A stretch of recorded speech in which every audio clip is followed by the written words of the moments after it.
Available है that we can read it.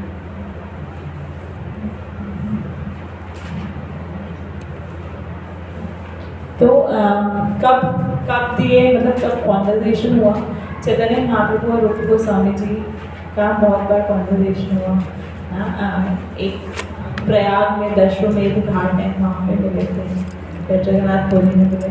तो यहाँ पे जब एक बार जगन्नाथपुरी में जब चैतन्य महाप्रभु अपना शरीर छोड़ के ना अपनी जो लीला है उसमें जाने वाले थे, जो अंतरंग लीला है, इटर्नल जो भगवान की लीला है कि वापस अपने धाम जा रहे थे चैतन्य महाप्रभु, तो उससे पहले उनको बहुत ज़्यादा विरह भाव उत्पन्न हो रहा था चैतन्य महाप्रभु को ना। वो बहुत विरह में थे, क्यों? क्योंकि कौन है? वो राधा रानी के मूड में है चैतन्य महाप्रभु ना। तो उनको बहुत विरह भाव उत्पन्न हो रहा था। और रामानंद राय और स्वरूप दामोदर जी जो कि बहुत इंटरनल एसोसिएट हैं चैतन्य महाप्रभु के, वो उनको समझाने की कोशिश कर रहे थे, बट महाप्रभु क्या विरह में क्रंदन करे जा रहे थे, विरह में रोए जा रहे थे चैतन्य महाप्रभु। तो जब ऐसा हुआ तो एक बार चैतन्य महाप्रभु जगन्नाथपुरी के समुद्र तट पे गए, बीच पे गए, ओशन जो है जगन्नाथपुरी का। तो जब वहाँ गए तो उन्होंने देखा कि वहाँ पे क्या है, पेड़ है, पेड़ पौधे हैं, झाड़ियाँ हैं, और समुद्र के पास जो रेत होती है, रेत का टीला है ऐसे। तो उन्होंने जब ये सब देखा तो उनको गोवर्धन का स्मरण हुआ है कि ये तो गोवर्धन है, गोवर्धन जैसा है। तो वो और ज़्यादा भाव में आ गए और क्रंदन करने लगे, भगवान से विरह भाव महसूस करने लगे। तो जब वो इतने एक्सटैटिक मूड में थे और जब वो दोबारा से भाव से वापस आए, अपनी एक्सटेसी से वापस आए, तब उन्होंने रूप गोस्वामी जी को डायरेक्ट इंस्ट्रक्शंस दिए। तो वो जो इंस्ट्रक्शंस महाप्रभु ने जगन्नाथपुरी में वहाँ पे जगन्नाथपुरी के तट पे, समुद्र तट पे जो दिए थे इंस्ट्रक्शंस, वो ये वाले इंस्ट्रक्शंस है, उपदेशामृत नेक्टर ऑफ इंस्ट्रक्शंस, जो हम पढ़ेंगे। तो ये कितना, हम कितने फॉर्चुनेट है कि चैतन्य महाप्रभु के डायरेक्ट इंस्ट्रक्शंस जो दिए हैं वो हम पढ़ने जा रहे हैं। और रूप गोस्वामी जी ने, प्रभुपाद ने इतना आसान बना दिया कि उन इंस्ट्रक्शंस जो क्या 11 श्लोक आ जाए इसमें, 11 श्लोक हैं, तो उसको उस पर प्रभुपाद ने अपना पॉपर्स कमेंट्री देके और आसान बना दिया कि हम इसको कैसे प्रैक्टिकली अप्लाई कर सकते हैं अपनी लाइफ में। सो विल ट्राई कि हम जो भी प्रभुपाद ने दिया है उसको आज से हम अप्लाई करें और प्रभुपाद का मूड समझेंगे।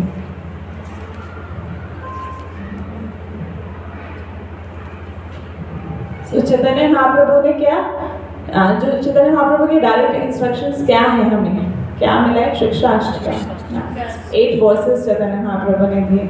He didn't give much ना, उन्होंने कोई बुक नहीं लिखी चैतन्य महाप्रभु ने, कोई शास्त्र नहीं लिखे, पर उन्होंने 8 वर्ष दिए शिक्षाष्टकम के। बट उन्होंने जो रूप गोस्वामी है, जो 6 गोस्वामी है वृंदावन के, उनको इंस्ट्रक्शंस दी। उसमें मेन कौन थे? रूप गोस्वामी जी। तो रूप गोस्वामी जी को जो इंस्ट्रक्शंस दी वो हम नेक्टर ऑफ इंस्ट्रक्शन और नेक्टर ऑफ डिवोशन में करते हैं। आगे आपको नेक्टर ऑफ डिवोशन का, अभी हम नेक्टर ऑफ इंस्ट्रक्शन पढ़ेंगे, ठीक है? So before starting, we all can pray to Rupa Goswami ji. So this is the pranam mantra of all 6 Goswamis. So आपको दिख रहा है?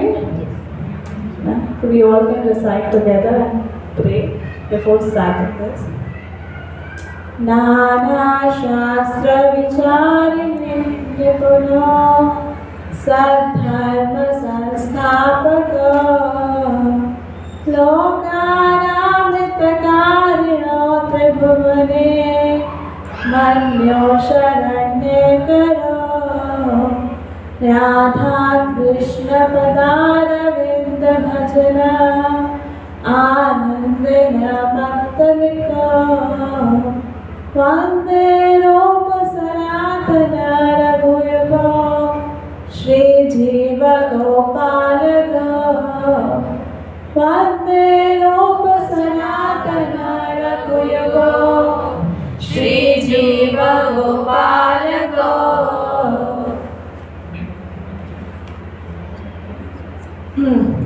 पढ़ेगा माता जी? मीनिंग पढ़ोगे? आपको ऊपर दिख पा रहे? सर ठीक है, मैं पढ़ सर इसमें क्या है नाम। मैं 6 गोस्वामी अर्थात रूप गोस्वामी, सनातन गोस्वामी, रघुनाथ भट्ट गोस्वामी, रघुनाथ दास गोस्वामी, जीव गोस्वामी, गोपाल भट्ट गोस्वामी को आदर पूर्वक प्रणाम करती हूँ, जो सभी का सूक्ष्म अध्ययन करने में बहुत विशेषज्ञ है। सभी मनुष्यों के लाभ के लिए शाश्वत धार्मिक सिद्धांतों की स्थापना के उद्देश्य से धर्म ग्रंथों का प्रकाशन करते हैं। इस प्रकार उन्हें तीनों लोकों में सम्मानित किया जाता है और वे शरण लेने योग्य हैं, क्योंकि वे गोपियों के भाव में लीन है और राधा और कृष्ण के दिव्य प्रेम सेवा में लगे हुए हैं। तो जो 6 गोस्वामी है वो हमेशा भगवान राधा, जो राधा कृष्ण है उनकी हमेशा सेवा में लगे हुए हैं।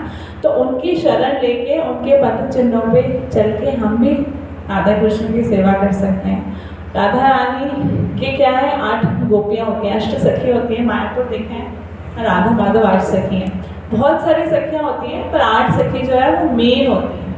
मेन सखियाँ 8 सखी हैं और भी बहुत सारी सखियाँ, और जो सखियों को असिस्ट करते हैं वो कौन होते हैं? मंजरियाँ होती हैं जो सखियों को असिस्ट करती हैं मेन।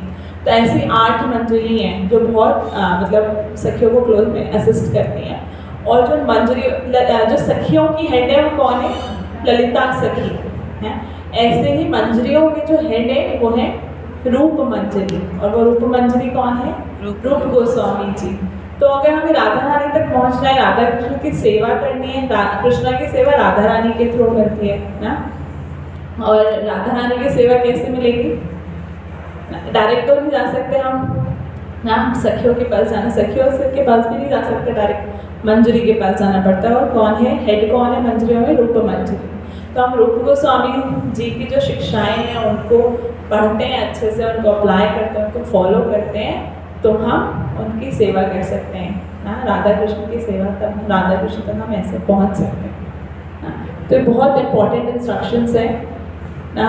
तो ये जो नेक्टर ऑफ इंस्ट्रक्शन है ये जो हमारी श्रद्धा से प्रेम की जो सीढ़ी होती है ना, पहले हम मंदिर में आते हैं, हमें थोड़ी श्रद्धा होती है, और फिर हमारा अल्टीमेट गोल क्या है, हमारा जो स्पिरिचुअल लाइफ की जर्नी स्टार्ट होती है, हमारा आध्यात्मिक जीवन स्टार्ट होता है श्रद्धा से, और हमारा अल्टीमेट डेस्टिनेशन होता है प्रेम ना। तो हमें श्रद्धा, अभी हमें प्रेम तक जाना है उस लेवल पे ना। तो ये जो बुक है ये पूरे हमारे जो स्पिरिचुअल जर्नी की स्टेयर्स है सब कवर करती है ना। श्रद्धा जो पहले 3 श्लोक है उसमें श्रद्धा के बारे में बताया है। 4 से जो 6 श्लोक है साधु संघ के बारे में। 7th श्लोक भजन क्रिया अनर्थ निवृत्ति निष्ठा रुचि।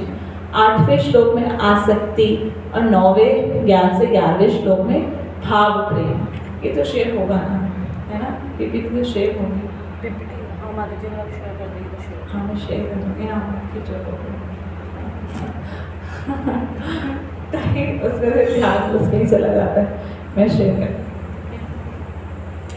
तो जब हम मंदिर आते हैं थोड़ा श्रद्धा होता है ना, हमें थोड़ा फेथ होता है, तो हम आते हैं। कोई बोलता है कि हाँ मंदिर बन रहा है आप चले जाओ, या मंदिर भगवान है, तो हम जाते हैं। फिर क्या हमें साधु संघ मिलता है, वहाँ पे हमें कोई पकड़ लेता है, प्रचार कर देता है कि हमारी क्लास भी चलती है, आ जाओ उसमें। तो ऐसे साधु संघ मिलता है। नेक्स्ट स्टेज होती है, हम मंदिर पहले चले गए, थोड़ी श्रद्धा है भगवान में, फिर हमें कोई ना कोई साधु पकड़ लेते हैं, साधु संघ मिलता है, तो हमारी भक्ति फिर और स्टार्ट होती है कि हाँ साधुओं के संग में, भक्तों के संग में। फिर भजन क्रिया, हम फिर चैंटिंग करना शुरू करते हैं, थोड़ी थोड़ी साधना करना शुरू करते हैं ना, कि अब हम भक्तों के संग में आ गए हैं, क्लासेस अटेंड करते हैं, तो अब थोड़ी चैंटिंग करते हैं। जब हम प्रोसेस फॉलो करते हैं, चैंटिंग करते हैं, 4 नियम पालन करते हैं, फिर हमारी अनर्थ निवृत्ति होती है। जो भी हमारे अंदर अनर्थास है वो थोड़े थोड़े कम होने शुरू होते हैं। उस स्टेज पे हम आते हैं कि हाँ हमारे जो अनर्थास है वो कम हो। फिर धीरे धीरे हमारे अंदर निष्ठा आती है कि हाँ ये प्रोसेस तो बहुत सही है। अब हम डिटरमाइंड हो जाते हैं, हमें ये प्रोसेस फॉलो करना है, ये भक्ति तो मुझे करनी है ना। फिर हम दृढ़ निष्ठा आ जाती है हमारे अंदर इस प्रोसेस को लेके। फिर धीरे धीरे आगे नेक्स्ट स्टेज होती है रुचि।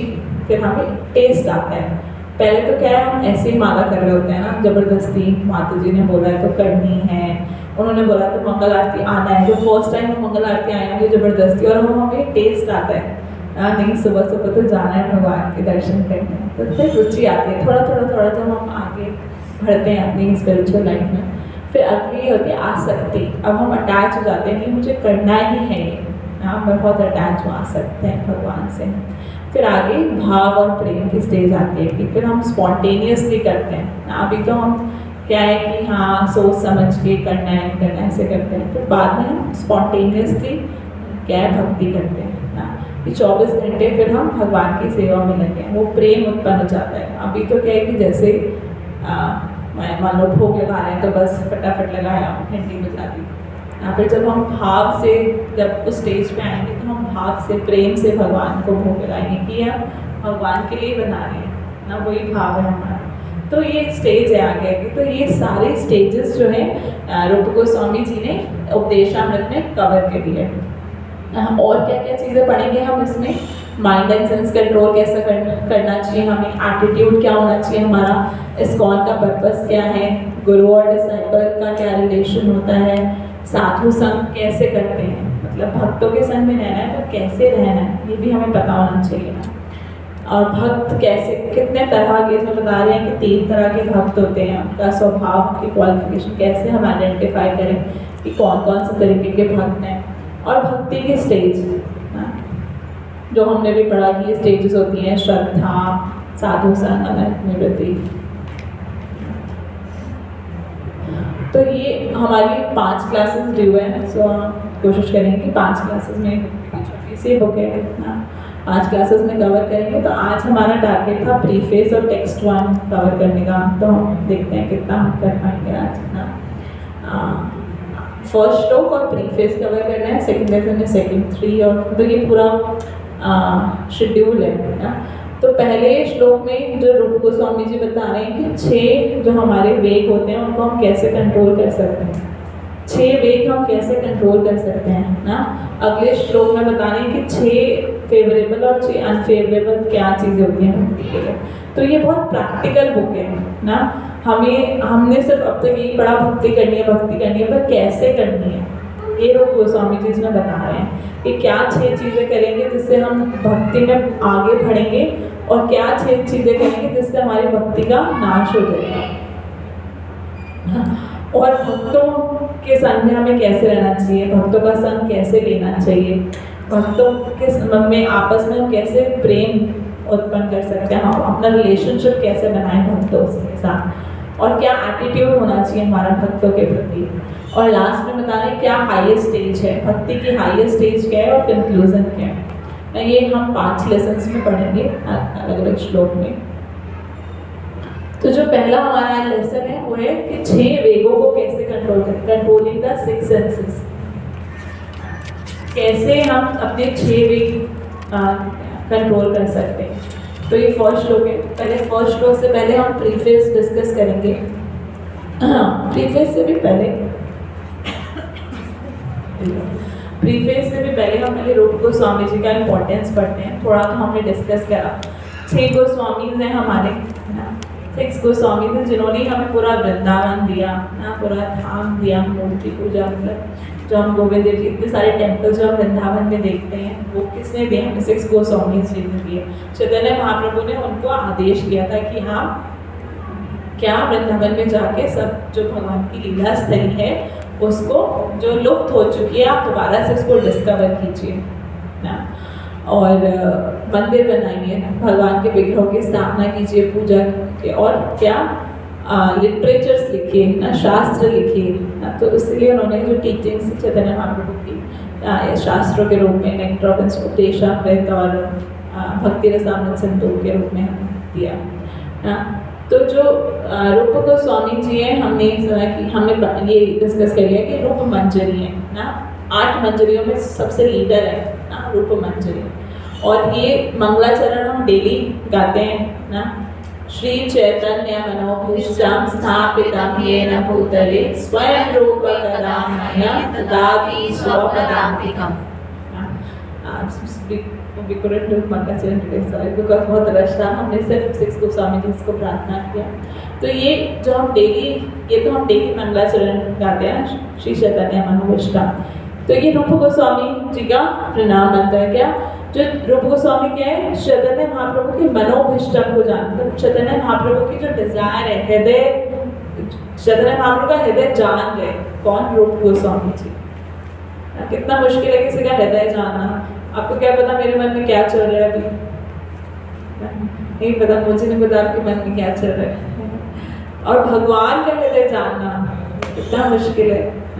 चैतन्य महाप्रभु का हृदय जान के तो कितने एलिवेटेड भक्त हैं, कितने शुद्ध भक्त हैं, कितने पावर्ड भक्त हैं, मंजरी है भगवान की सेवा में लगे हुए हमेशा मंजरी है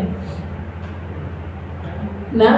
तो ये हम प्रार्थना करते हैं जब हम बोलते हैं श्री चैतन्य मनोभीष्टम स्थापितम येन भूतले स्वयं रूपकदामि ददाति स्वपदान्तिकम्, कि कब श्रीला रूप गोस्वामी प्रभुपाद जो हैं, जो कि who has established within the material world the mission to fulfill the desire of Shri Lord Chaitanya, give me shelter under his lotus feet. कब मुझे चैतन्य महाप्रभु का रूप गोस्वामी जी, जो कि भगवान की मन को जान गए, भगवान की इच्छा क्या है उसको जान गए, उनका हमें आश्रय कब मिलेगा, कब मैं उनके आश्रय हम ले पाएंगे।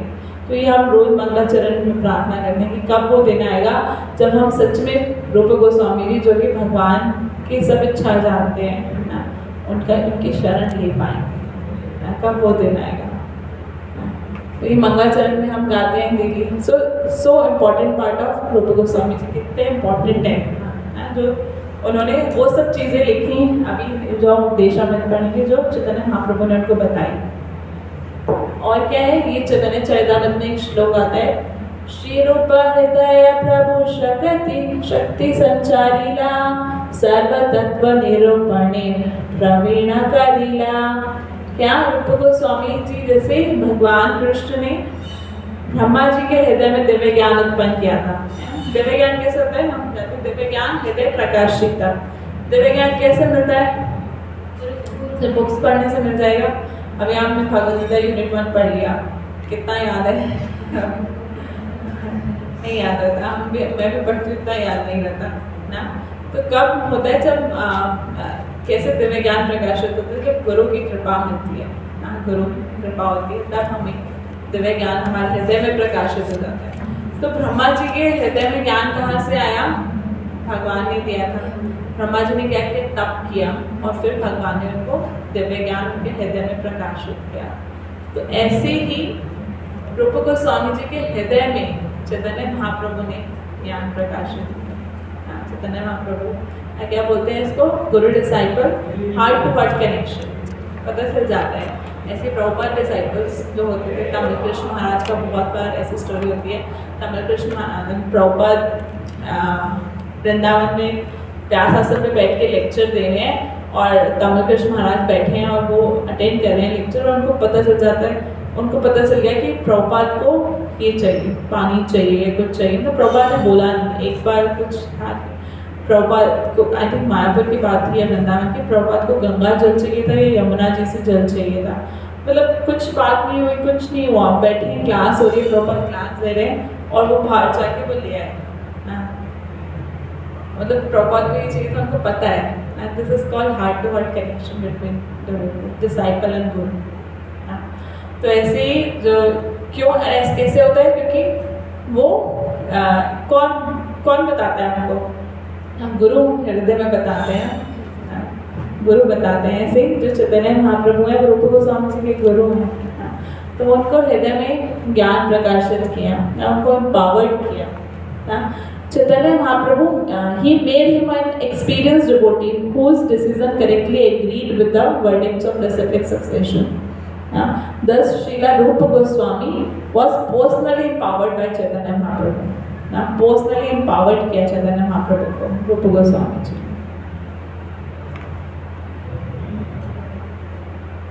और इस बुक का, जैसे हम नॉर्मली बुक पढ़ते हैं, भगवद गीता का भी आपने इंट्रोडक्शन पढ़ा होगा ना, प्रीफेस, तो हम हर किसी बुक का इतना नहीं पढ़ते प्रीफेस है क्या, बट इस बुक का प्रीफेस बहुत इंपॉर्टेंट है। आप प्रीफेस पढ़ोगे ना, है 1 पेज का ही प्रीफेस है, पर हर लाइन इतना इम्पोर्टेंट है। फर्स्ट लाइन में प्रभुपाद कहते हैं कि क्या सबसे इम्पोर्टेंट ड्यूटी हमारी है? Once first duty is to control mind and senses.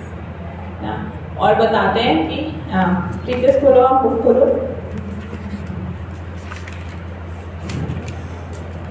Sorry, first line करें। Krishna conscious movement is conducted under the supervision of Srila Rupa Goswami।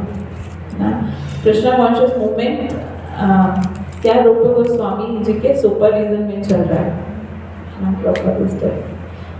तो ऐसा कौन हो सकता है, मतलब जैसे हमें कोई ग्रुप दिया जाए, आईजीएफ दिया जाए ना, हम बोलेंगे कि हम आईजीएफ चला रहे हैं ना, हमारे सुपरविजन में आईजीएफ चल रहा है।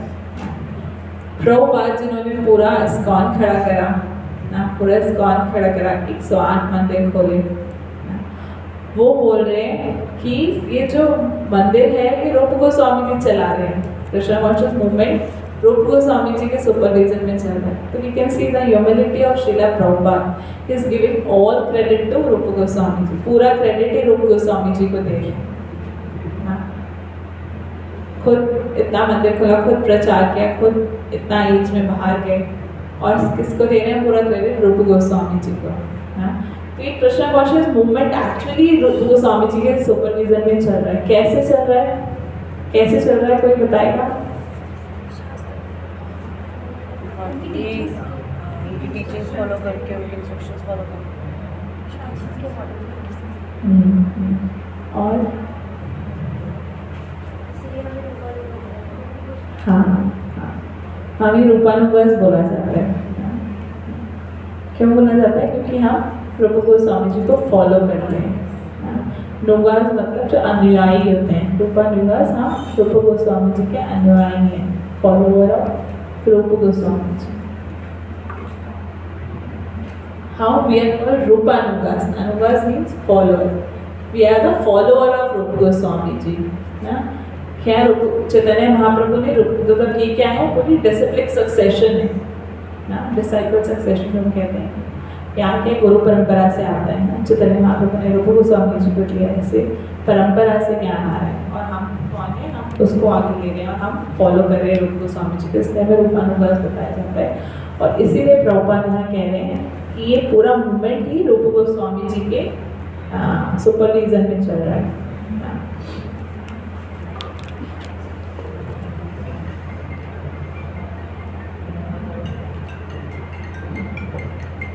और क्या बता रहे हैं? To understand the mission of Lord Shri Chaitanya Mahaprabhu and follow in his footsteps, one must seriously follow in the footsteps of रूप गोस्वामी।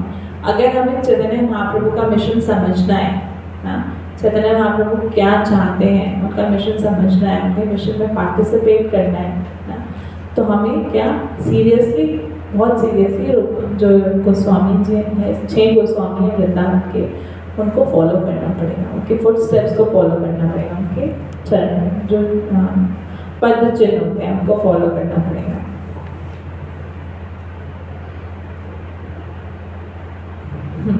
तो प्रॉपर कह रहे हैं प्रीफेस में कि जो बंगाली वैष्णव थे वो सब चैतन्य महाप्रभु के फॉलोअर्स थे, पर जो 6 गोस्वामीज है वृंदावन के, वो चैतन्य महाप्रभु के डायरेक्ट डिसाइपल्स हैं।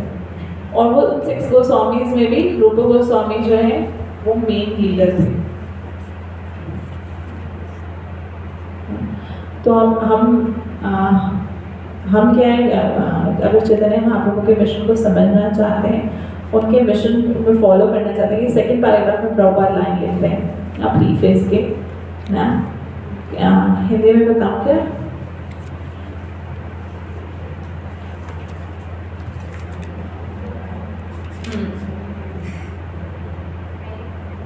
अतः भगवान श्री चैतन्य महाप्रभु के जीवन कार्य को समझने तथा उनके पद चिन्हों का अनुगमन करने के लिए हमें 6 गोस्वामी श्री रूप सनातन भट्ट रघुनाथ जी, गोपाल भट्ट दास रघुनाथ का अत्यंत गंभीरता पूर्वक अनुसरण करना। We have to very seriously follow, हमें बहुत सीरियसली फॉलो करना पड़ेगा।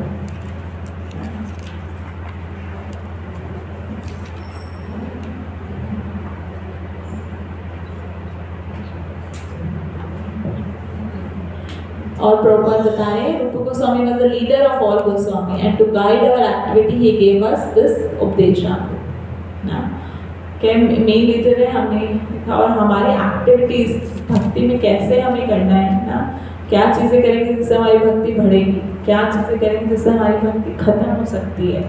ये सब चीज़ें रूप गोस्वामी जी इसमें बता रहे हैं।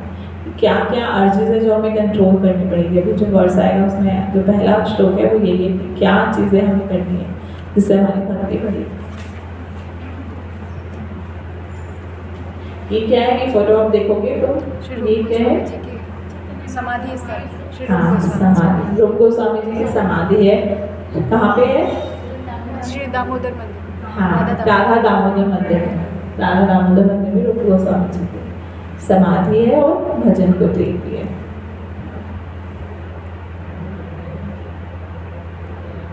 और क्या है? और ये क्या है? प्रभुपाद नहीं रहते थे, प्रभुपाद का रूम है और किचन है ना राधा दामोदर टेम्पल में। तो प्रभुपाद जब वहाँ रहते थे तो डेली जब प्रभुपाद वहाँ बैठ के बुक्स लिखते थे ना, कितना बजे रात को प्रभुपाद थोड़ा 2-3 घंटा सो के उठ जाते थे और सुबह सुबह के बुक्स लिखना स्टार्ट करते थे। तो एक दिन ऐसे ही प्रभुपाद बुक्स लिख रहे थे और फिर प्रभुपाद जब सोए, प्रभुपाद के सपने में कौन आए? रूप गोस्वामी जी। और उन्होंने बोला कि तुम क्या बोला, क्या और प्रचार करना, क्योंकि प्रभुपाद बहुत प्रयास कर रहे थे, प्रचार नहीं हो पा रहा था। राधा दामोदर टेम्पल में रहते थे, वहाँ बुक्स लिखते थे ना। तो रूप गोस्वामी जी प्रभुपाद के स्वप्न में आए और बोला, these are the words that Maharaj, don't worry about anything. Go ahead and travel to the west and preach. Just preach the message of Sri Chaitanya Mahaprabhu and the chanting of Hare Krishna. You will be successful. I guarantee, because I will be right with you all the time.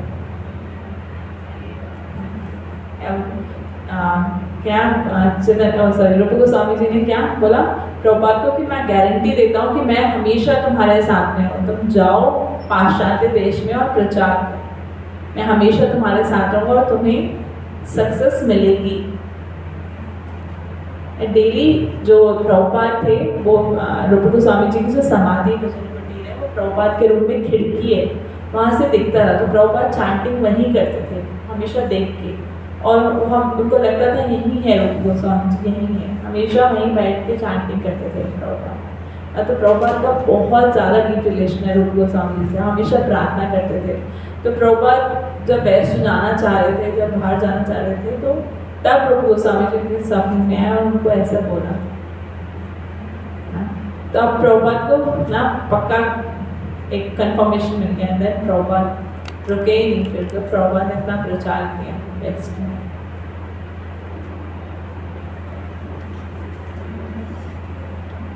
And then Prabhupada बहुत सारे अपने विदेशी शिष्यों को भी राधा दामोदर मंदिर में लेके आए।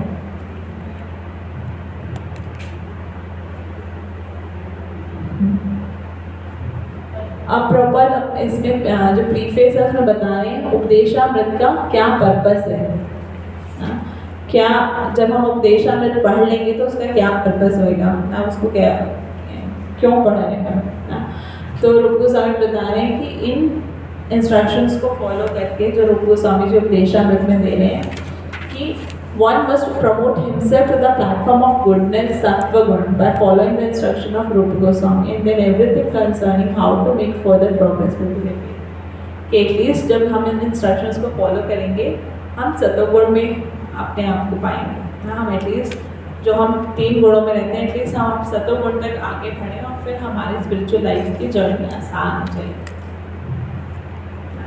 एक तो हम अगर तमोगुण रजोगुण में रहेंगे तो आसान नहीं है भक्ति करना, रजोगुण और तमोगुण। ये इंस्ट्रक्शंस फॉलो करके at least we can go to the सत्वगुण।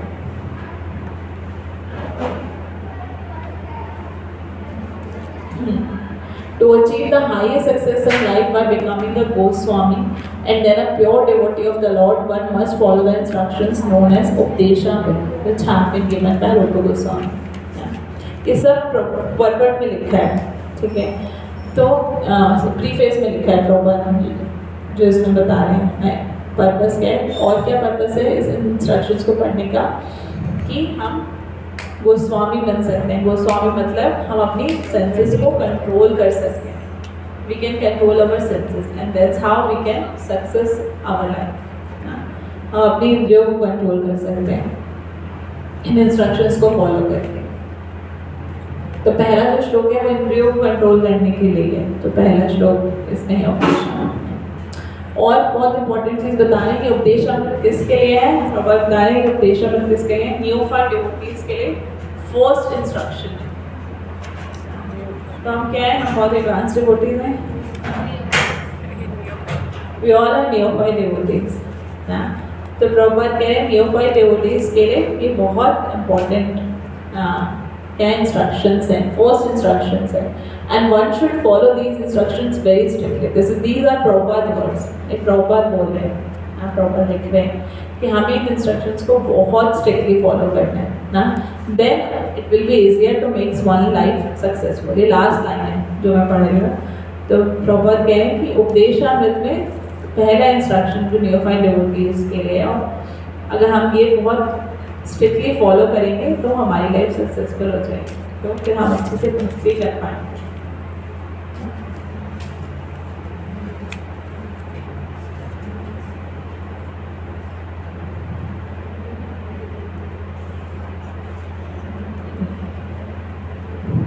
जो लास्ट पैराग्राफ है प्रीफेस का, अगर आप उसको उसकी फर्स्ट लाइन पढ़ेंगे तो advancement in Krishna consciousness depends on the attitude of follower. This is very important है।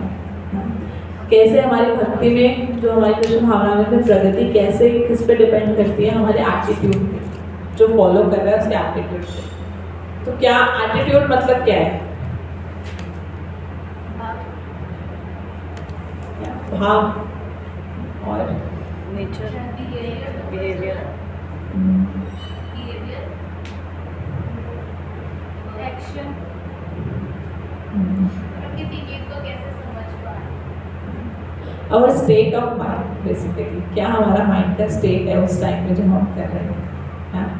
तो इसका मीनिंग क्या होगा, कोई बताना चाहेगा? Advancement in Krishna consciousness depends on attitude of follower ना। क्या क्या है हिंदी में, पढ़ के बताओ। क्या हमें प्रगति पर, कृष्ण भावना में प्रगति अनुयायी की मनोवृत्ति पर निर्भर करती है। हमारी क्या मनोवृत्ति है,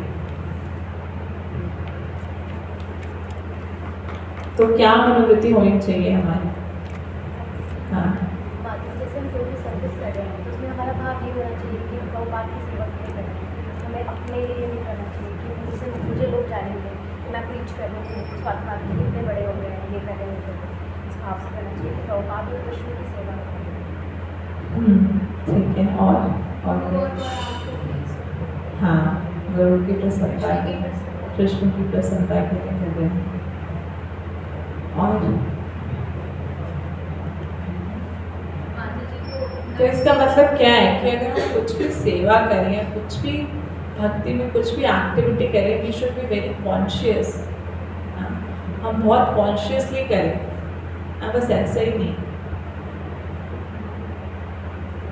हमें बहुत मतलब कॉन्शियस को हिंदी में क्या बोलते, चेतना,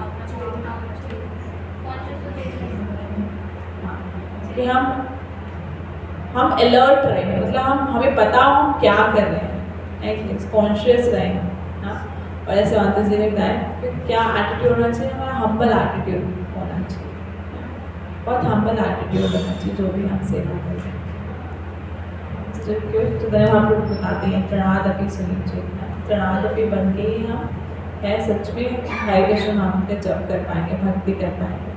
तो हमारा एटीट्यूड बहुत डिपेंड करता है एडवांसमेंट में। कहते हैं ना, हम तो इतने सालों से भक्ति में, हमारा एडवांसमेंट ही नहीं हो रहा है, जैसे पहले थी वैसे ही हो, मेरे को तो कुछ हो ही नहीं रहा, अंदर से शुद्धिकरण ही नहीं हो रहा। हमारा कैजुअल एटीट्यूड हो जाता है, बहुत कैजुअल ले लेते हैं भक्ति को, ग्रांटेड ले लेते हैं ना, ऐसे ही हाँ ठीक है हो तो रहा है, सब फैसिलिटी है ही मेरे पास ना। जब शुरू में आते हैं तो बहुत इंथुजियास्टिक होते हैं, बहुत ज़्यादा। जैसे जैसे पुराने होते जाते हैं उल्टा होना चाहिए, पुराने होते तो सीरियस होना चाहिए ना, हमारा उल्टा हो जाता है भक्ति में, और कैजुअल हो जाते हैं। ठीक है क्लास तो हर संडे होती है ना, ठीक है एक बार नहीं है तो अगली बार चले जाएंगे, क्या हो जाएगा। पहले होता है कि नहीं हमें हर संडे जाना है, सेवा है हमें जाना है। फिर बात होता है कि सेवा तो हमेशा ही हो रहती है, 12 महीने मतलब में सेवा ही रहती है, कोई ना कोई फेस्टिवल ही होता रहता है, बाद में कर लेंगे। तो ये हमारा एटीट्यूड बहुत कैजुअल हो जाता है, इसीलिए हमारी एडवांसमेंट ना स्टॉप हो जाती है। हम खुद अपने आप को चेक कर सकते हैं, कोई और चेक नहीं करेगा। हम इस लाइन को पढ़ के बार बार अपने आप को चेक कर सकते हैं कि हमारा एटीट्यूड कैसा हो गया है। भक्तों के प्रति ऐसा एटीट्यूड हो जाता है, हाँ, उनको में दोष दिखने लग जाते हैं हमें जब हम उनका मंदिर आते हैं, सेवा करते हैं, ऐसे हैं वो ऐसे हैं, ऐसी माता जी हैं, ये हैं वो हैं, सब चीज़ों में प्रसाद में दोष दिखने लग जाता है। मिठाई मिला, प्रसाद ठंडा मिल गया। एटीट्यूड, हमारा एटीट्यूड बहुत मैटर करता है। जो भी हम करें, चाहे भगवान के लिए हम कुकिंग कर रहे हैं, भगवान के लिए कोई भी सेवा कर रहे हैं, हमें बहुत कॉन्शियसली करनी है। ये मैं भगवान के लिए करें, भगवान की प्रसन्नता के लिए कर रही हूँ। तो हमारा एटीट्यूड बहुत डिपेंड करता है हमारी एडवांसमेंट में ना। और इसके नेक्स्ट लाइन में प्रभुपाद कह रहे हैं, a follower of the Krishna consciousness movement should become a perfect Goswami ना। फॉलोअर का एटीट्यूड पहले बता रहे हैं प्रभुपाद कि आपका जो प्रगति है वो आपकी मनोवृत्ति पे डिपेंड करेगी, है ना। फिर बता रहे हैं कृष्ण भावना, जो कृष्ण भावना के अनुयायी है उसकी प्रगति उसके मनोवृत्ति पे डिपेंड करेगी। और फिर बता रहे हैं अनुयायी को पूर्ण गोस्वामी होना चाहिए। तो कैसा होना चाहिए अनुयायी को, ये भी बता रहे हैं प्रभुपाद। पूर्ण गोस्वामी, गोस्वामी मतलब अपने इंद्रियों पे कंट्रोल होना चाहिए, अपनी इंद्रियां भगवान की सेवा में लगाना, अपना भोग करने के लिए नहीं। ये हमारी मनोवृत्ति नहीं होनी चाहिए कि हमें अपना भोग करना है, मतलब हमारी सेवा करें सब, ना हम अपनी इंद्रियों से खुद हम भोग करें। हमारी इंद्रियों को हमें भगवान की सेवा में लगाना है, कंट्रोल करें। कैसे कंट्रोल करेंगे ये हम अभी नेक्स्ट चैप्टर में पढ़ेंगे।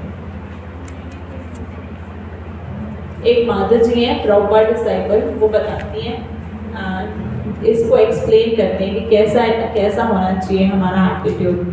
तो वो बताते हैं कि Upadeshamrita deals specifically with the attitude, the vision and the mindset. जो ये उपदेशामृत बुक है ये हमारे पूरे माइंडसेट क्या होना चाहिए इसी के लिए पूरी बुक लिखी गई है। जब हम ये पढ़ेंगे तो हमें पता चलेगा कि क्या हमारा माइंडसेट क्या होना चाहिए, हमारा माइंडसेट कैसा होना चाहिए, इसके लिए जब ये बुक लिखी गई है। तो we need to make a genuine advancement in Krishna consciousness. हमें जेन्युइन होना है ना, ये भी है कि एटीट्यूड के थोड़ा सा जेन्युइन होना चाहिए। हमें जेन्युइनली एडवांसमेंट करनी है अगर कृष्णा कॉन्शियसनेस में, तो हमें इस बुक को फॉलो करना है और इससे हमें पता चलेगा कि हमारा क्या माइंडसेट होना चाहिए।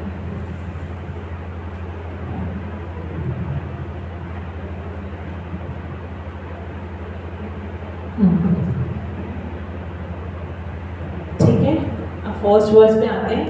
एक बार आप लोग में से कौन फ्री फेस और पहला वर्स पढ़ के आया था? माता जी पढ़ना पड़ेगा ना, भक्ति शास्त्री है। नॉर्मल क्लास में तो हम आराम से एक एक लाइन समझा सकते हैं ना, आप पढ़ के आएंगे ना तभी हो पाएगा इंट्रैक्ट। और ये नेक्टर ऑफ इंस्ट्रक्शन इस बुक में ना, तो हम तभी समझ पाएंगे ये प्रैक्टिकल एप्लीकेशन के बुक है ना। ये सिर्फ ऐसा ये थ्योरी नहीं है, ये प्रैक्टिकल है। तो हम इस बुक से जो भी हम श्लोक पढ़ेंगे उससे हम एक्टिविटी भी करेंगे कुछ, कि हम कैसे इसको अपनी लाइफ में अप्लाई कर सकते हैं। तो अगर आप पढ़ के आओगे तो आप एक्टिविटी में अच्छे से पार्टिसिपेट कर पाओगे ना, समझ पाओगे। तो प्लीज़ आप पढ़िएगा इसको ना, पहले पढ़ के आइए तो अच्छे से समझ में भी आएगा ना। बुक नहीं है तो अभी जाते हुए बुक खरीद लीजिएगा, ठीक है।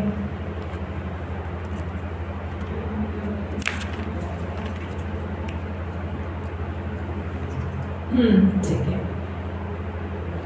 तो प्रीफेस हमने सब डिस्कस कर लिया ऑलमोस्ट। और ये जो प्रीफेस का जो थर्ड पार्ट है, इसकी भी जो फर्स्ट लाइन है, in all spiritual affair one's first duty to control his mind and senses ना।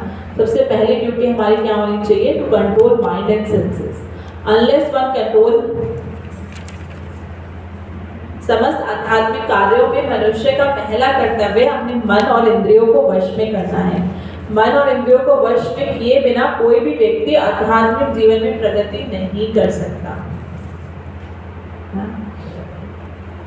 तो मन और इंद्रियों को कैसे कंट्रोल में करना है, ये अब नेक्स्ट जो पहला श्लोक है उसमें रूप गोस्वामी जी बता रहे हैं कि कैसे मन और इंद्रियों को कंट्रोल करना है। और प्रॉपर लिख रहे हैं साफ साफ, अगर मन और इंद्रियों को हमने वश में नहीं किया तो हम आध्यात्मिक प्रगति नहीं कर पाएंगे। मन हमारा इधर भागता रहेगा, इंद्रियां हमारी इधर उधर भागती रहेगी, भगवान की सेवा में कर नहीं पाएंगे। तो पहला श्लोक है, ठीक है, पहला श्लोक पढ़ते हैं।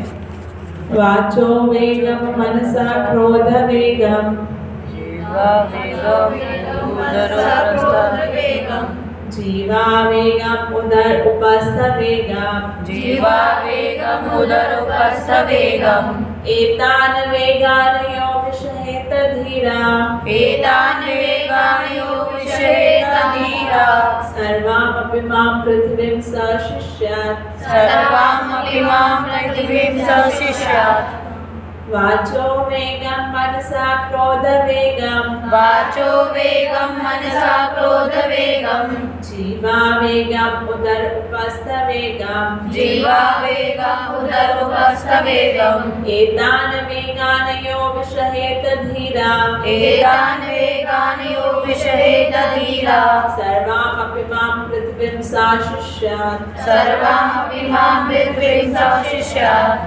अब कौन पढ़ेगा आप में से?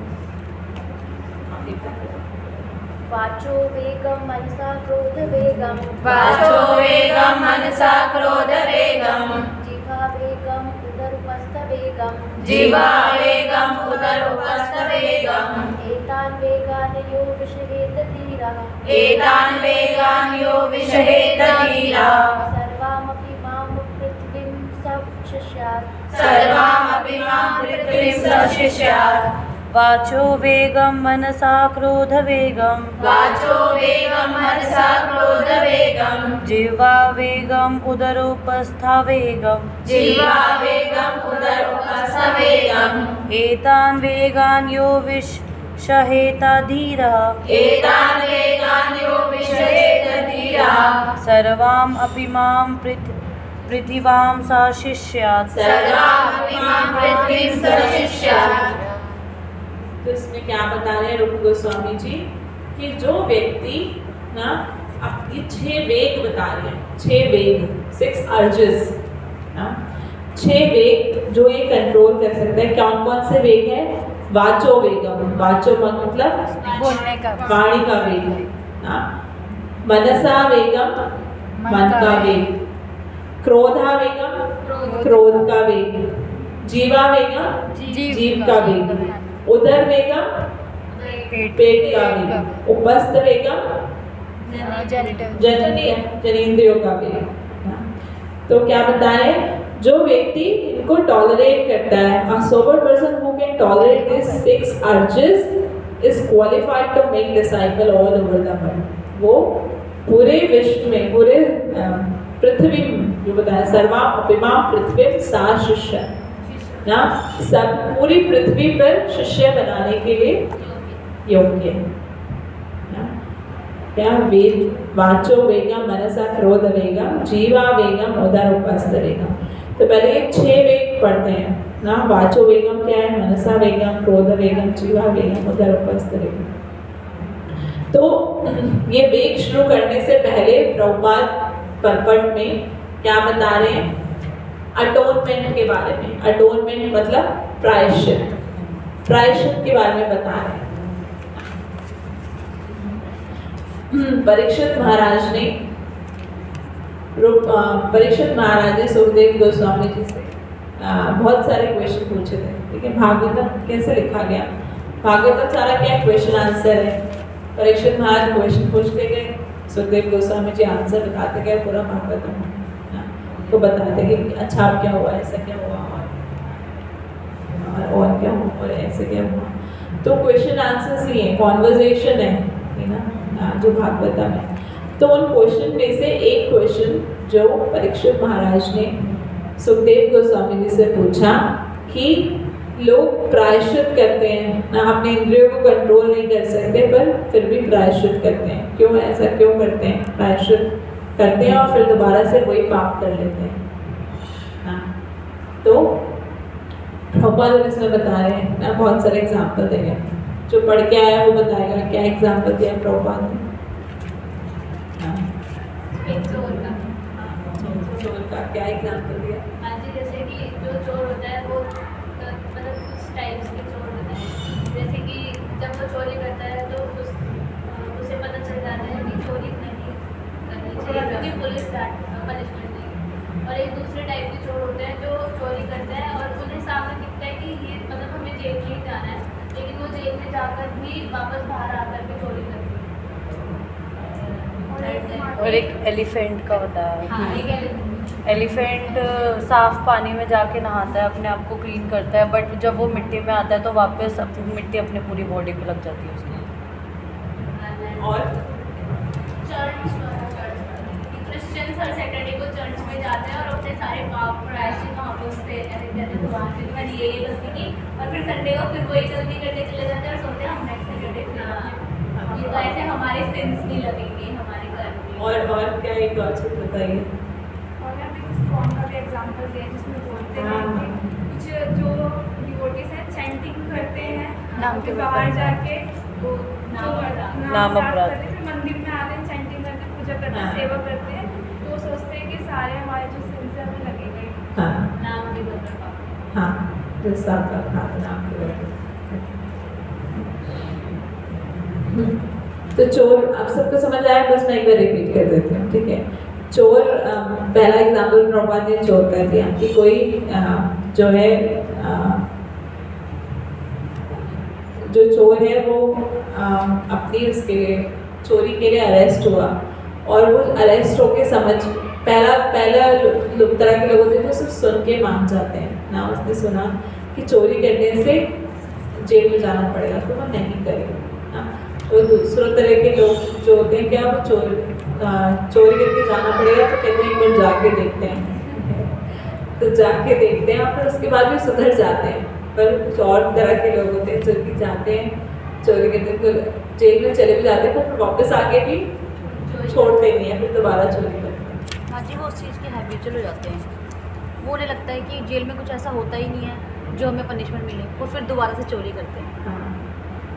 तो वो एक तरह से क्या था, जेल में क्यों आए? सजा लेने के लिए, सजा मिली ना उनको, पर उनको कोई फर्क नहीं पड़ा। फर्क नहीं। हाँ, मतलब प्रायश्चित करने के लिए आए, सजा काटने के लिए, पर ये कोई प्रायश्चित नहीं है।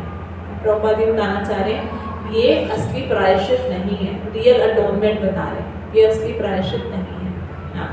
दूसरा क्या बताया, ये मतलब ये प्रायश्चित, इस प्रायश्चित को प्रभुपाद कैसे बताते हैं कि प्रायश्चित कैसा होता है, हाथी स्नान की तरह ना। हाथी स्नान क्या, हाथी जाता है नदी में स्नान करता है और जैसे ही नहा के आता है पूरी मिट्टी अपने ऊपर डाल देता है। हाँ, ये यही हुआ कि गए मंदिर में घंटी बजा दी और फिर आके फिर ये भी एग्जाम्पल दिया था कि एक चोर होता है, उसको उसके सामने चोरी करता है, उसको पता है कि पनिशमेंट भी मिलती है, जेल में जा रहा है, तो उसको फिर भी चोरी करता है। जैसे हम लोग हो गए, तो हमें पता है हम नॉनवेज खाएंगे, हमें इसकी पनिशमेंट मिलेगी, फिर भी हम खाते हैं। चोर के सामने है, चोर के सामने दिख रहा है कि दूसरे चोर को पुलिस पकड़ के लेके जा रही है, तो फिर भी वो चोरी करता है ना। जैसे प्रभुपाद बता रहे हैं, experience is gathered bye hearing और सीइंग ना। या तो सुन के हमें एक्सपीरियंस होता है या देख के होता है। जो इंटेलिजेंट व्यक्ति होते हैं वो सुन के और देख के मान जाते हैं ना। तो कुछ और भी ज़्यादा इंटेलिजेंट व्यक्ति होते हैं कहते हैं करके ही देखते हैं ना, वो लेस इंटेलिजेंट। जो मोर इंटेलिजेंट प्रभाव कह रहे हैं, फर्स्ट कैटेगरी लोग सुन के ही मान जाते हैं, दूसरी कैटेगरी के लोग देख के मानते हैं ना। और जो तीसरी और लेस इंटेलिजेंट होते हैं वो कहते हैं एक बार जाके देखते हैं ना।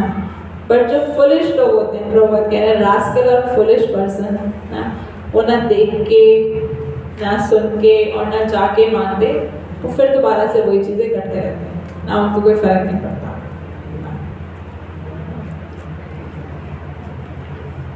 तो प्रभुपाद कहते हैं क्या ये जेल में सजा मिलना क्या प्रायश्चित है? ऐसे प्रायश्चित का क्या फायदा? ऐसे प्रायश्चित का क्या फायदा है? तो ऐसे प्रायश्चित को जो मैंने बताया हाथी स्नान से कंपेयर करने की गए, हाथी किस बात का नहाना, क्या वो नहाना माना जाएगा? नहाया और नहाते ही नदी के तट पे ही जो मिट्टी है वही डाल ली है अपने ऊपर। ऐसे ही प्रभुपाद ने एग्जाम्पल दिया है क्रिश्चियंस का। क्रिश्चियंस क्या है, हफ्ते में 6 दिन सारी सिंपल एक्टिविटीज करेंगे, नॉन वेज मीट ईटिंग करेंगे, गैम्बलिंग करेंगे। गैम्बलिंग कोई बहुत लीगल है बाहर के देशों में। मीट ईटिंग करेंगे, गैम्बलिंग करेंगे, इंटॉक्सिकेशन करेंगे, सब चीज़ें करेंगे, इलिसिट सेक्स में इन्वॉल्व रहेंगे और 7th डे संडे जाके चर्च में जीसस से माफ़ी मांगते हैं कि हाँ जो करा। और फिर क्या संडे खत्म होएगा, मंडे से फिर से वही चीज़ें स्टार्ट हो जाती हैं। This is not a real atonement, ये क्या प्रायश्चित है। प्रभुपाद एक बहुत अच्छी लाइन लिखते हैं इसमें परपट में ना, यहाँ sinful activity can not be counteracted by pious activity ना, कि एक जो हमारी सिंफुल एक्टिविटी है, मतलब हमें लगे कि एक पाप कर लिया अब एक पुण्य कर लेते हैं तो बैलेंस हो जाएगा, ऐसा नहीं। प्रभुपाद ने बोला जो पाप की एक्टिविटीज़ हैं हमारी सिंपल एक्टिविटीज़ वो पायस एक्टिविटीज़ है, काम नहीं हो सकते ना, ओवरराइड नहीं कर सकते कि हाँ कि पूरा 6 दिन पाप कर लिया और 7वें दिन जाके मंदिर मतलब मंदिरों आते हैं, चर्च में आते हैं, कुछ अच्छा काम कर लेते हैं तो बैलेंस हो जाएगा एक पुण्य में। जो हमारे पाप कर्म है उसके लिए भी भुगतना पड़ेगा हम, ठीक है। पुण्य अगर हम अकाउंट में डाल रहे हैं तो ठीक है, बट जो पाप करना है उसके लिए हमें भुगतना पड़ेगा। और क्या था, हाँ, और बता रहे कि बहुत सारे लोग जो चैंटिंग करते हैं हरे कृष्ण महामंत्र की और अपराध भी करते हैं कि चैंटिंग करिए और फिर अपराध भी करें, तो ऐसे चैंटिंग का तो कोई फायदा नहीं है। लास्ट इस पैराग्राफ की लास्ट लाइन में प्रभुपाद बता रहे हैं ना, a sinful second last line है, sinful activity can not be counteracted by pious activity. Real प्रायश्चित atonement is awakening of our dormant Krishna consciousness ना। रियल प्रायश्चित क्या है, हमारे कृष्ण भावनामृत को जागृत करना ना, क्योंकि उससे क्या है हमारी मनोवृत्ति चेंज होती है ना।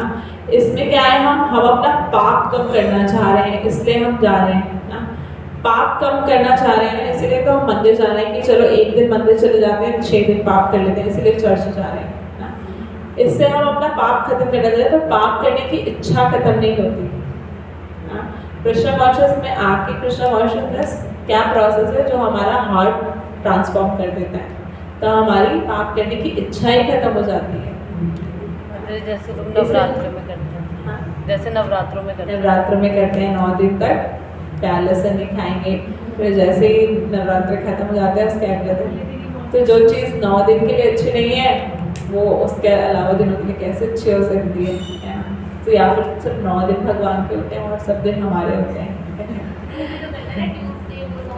हाँ, ट्यूसडे नहीं खाना, सैटरडे नहीं खाना। हाँ, तो ये क्या है, क्या ये, हाँ, तो ये क्या है, ये भगवान वो प्रभुपाद इसको क्या बोलेंगे, हाथी स्नान की तरह है। तो प्रभुपाद क्या बता रहे हैं कि रियल अटोनमेंट क्या है, जो असली प्रायश्चित क्या है, अगर हमें सच में पाप हमने रोकने हैं, खत्म करने हैं ना, असली प्रायश्चित क्या है कि हम कृष्ण भावनामृत बन जाए। क्योंकि जब हम कृष्ण भावनामृत या कृष्ण कॉन्शियसनेस के प्रोसेस में आते हैं तो हमारे पाप करने की इच्छा ही खत्म हो जाती है। हृदय कब परिवर्तन होगा, जब हमारी पाप करने की इच्छा ही नहीं होगी। ये तो नहीं कि हम पाप भी कर लें पुण्य भी कर लें सेटल हो जाएगा। तो बहुत इंपॉर्टेंट लाइन भी प्रभु बता रहे हैं, real atonement is awakening our dormant Krishna. क्योंकि जो कृष्ण कॉन्शियसनेस है, जो कृष्ण भावनामृत है, वो हमारे सबके अंदर है, विलुप्त है ना, कि हम कौन है, भगवान के पार्ट एंड पार्सल है, भगवान के अंश है ना, भगवान से अलग होकर यहाँ पे आ गए हैं, सबके अंदर है ना, जो विलुप्त है ना, किसी के अंदर बहुत जल्दी जागृत हो जाती है। अब कोई आता है फर्स्ट क्लास में इतना तो पता जाता है कि हाँ ये चीज़ तो थी जो मैं ढूंढ रही थी, है ना, यही तो चीज़ थी जो मैं इतने दिनों से ढूंढ रही थी। किसी को थोड़ा टाइम लगता है, थोड़े क्लास थोड़ा बाद आके, थोड़ा टाइम बाद मंदिर में, बट सबके अंदर में इच्छा होती है भगवान को सर्व करने की, भगवान से रिलेशन बनाने की। क्योंकि यहीं पे सेटिस्फेक्शन होता है ना, यही तो हमारा धर्म है ना, सेवा करना ना। स्वधर्म क्या है हमारा सोल का, सेवा करना, किसी न किसी की सेवा करें। और जब मंदिर आते हैं, भगवान की सेवा करते हैं, भगवान के बारे में जाते हैं, तो हमें सेटिस्फेक्शन होता है, खुशी मिलती है। तो वही है कि हमारे सबके अंदर कृष्णा कॉन्शियसनेस डॉर्मेंट फॉर्म में विलुप्त है ना। प्रॉपर कह रहे हैं कि यही असली प्रायश्चित है, अगर हम अपने कृष्णा कॉन्शियसनेस प्रोसेस को अच्छे से फॉलो करते हैं ना, तो हमारी क्या सिंपल डिज़ायर ही खत्म हो जाती है, करने की इच्छा ही खत्म हो जाती है। अब इच्छा होती है प्याज लहसुन खाने की, नहीं होती इच्छा, पहले खाते होंगे प्याज के पराठे खाते अभी इच्छा नहीं होती ना। पहले क्या होता था, चलो मंगलवार को नहीं खाना, शनिवार को नहीं खाना, कि प्याज नहीं खाना, नवरात्रों में नहीं खाना ना, पर वो इच्छा तो रहती थी, है ना। अब इच्छा खत्म हो गई है, तो प्रैक्टिकल है। अब इसमें बोलते हैं आपका और बता रहे हैं आगे बाएगा, real atonement involves coming to real knowledge, for this there is standard process. क्यों ऐसा क्यों कर पाते हैं, क्यों इच्छा खत्म हो जाती है हमारी, क्यों?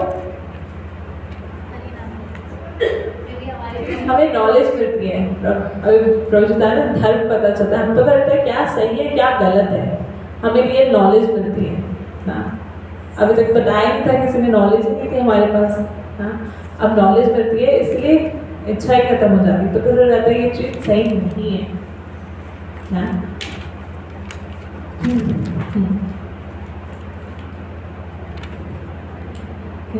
तो पहला वेग है वो है वाचो वेगम। वाचो वेगम का मतलब क्या है? वाणी कंट्रोल, अर्ज टू स्पीक। हाँ, वाणी के वेग को कंट्रोल करना। कैसे कंट्रोल कर सकते हैं? भगवान श्री कृष्ण के बारे में एक बात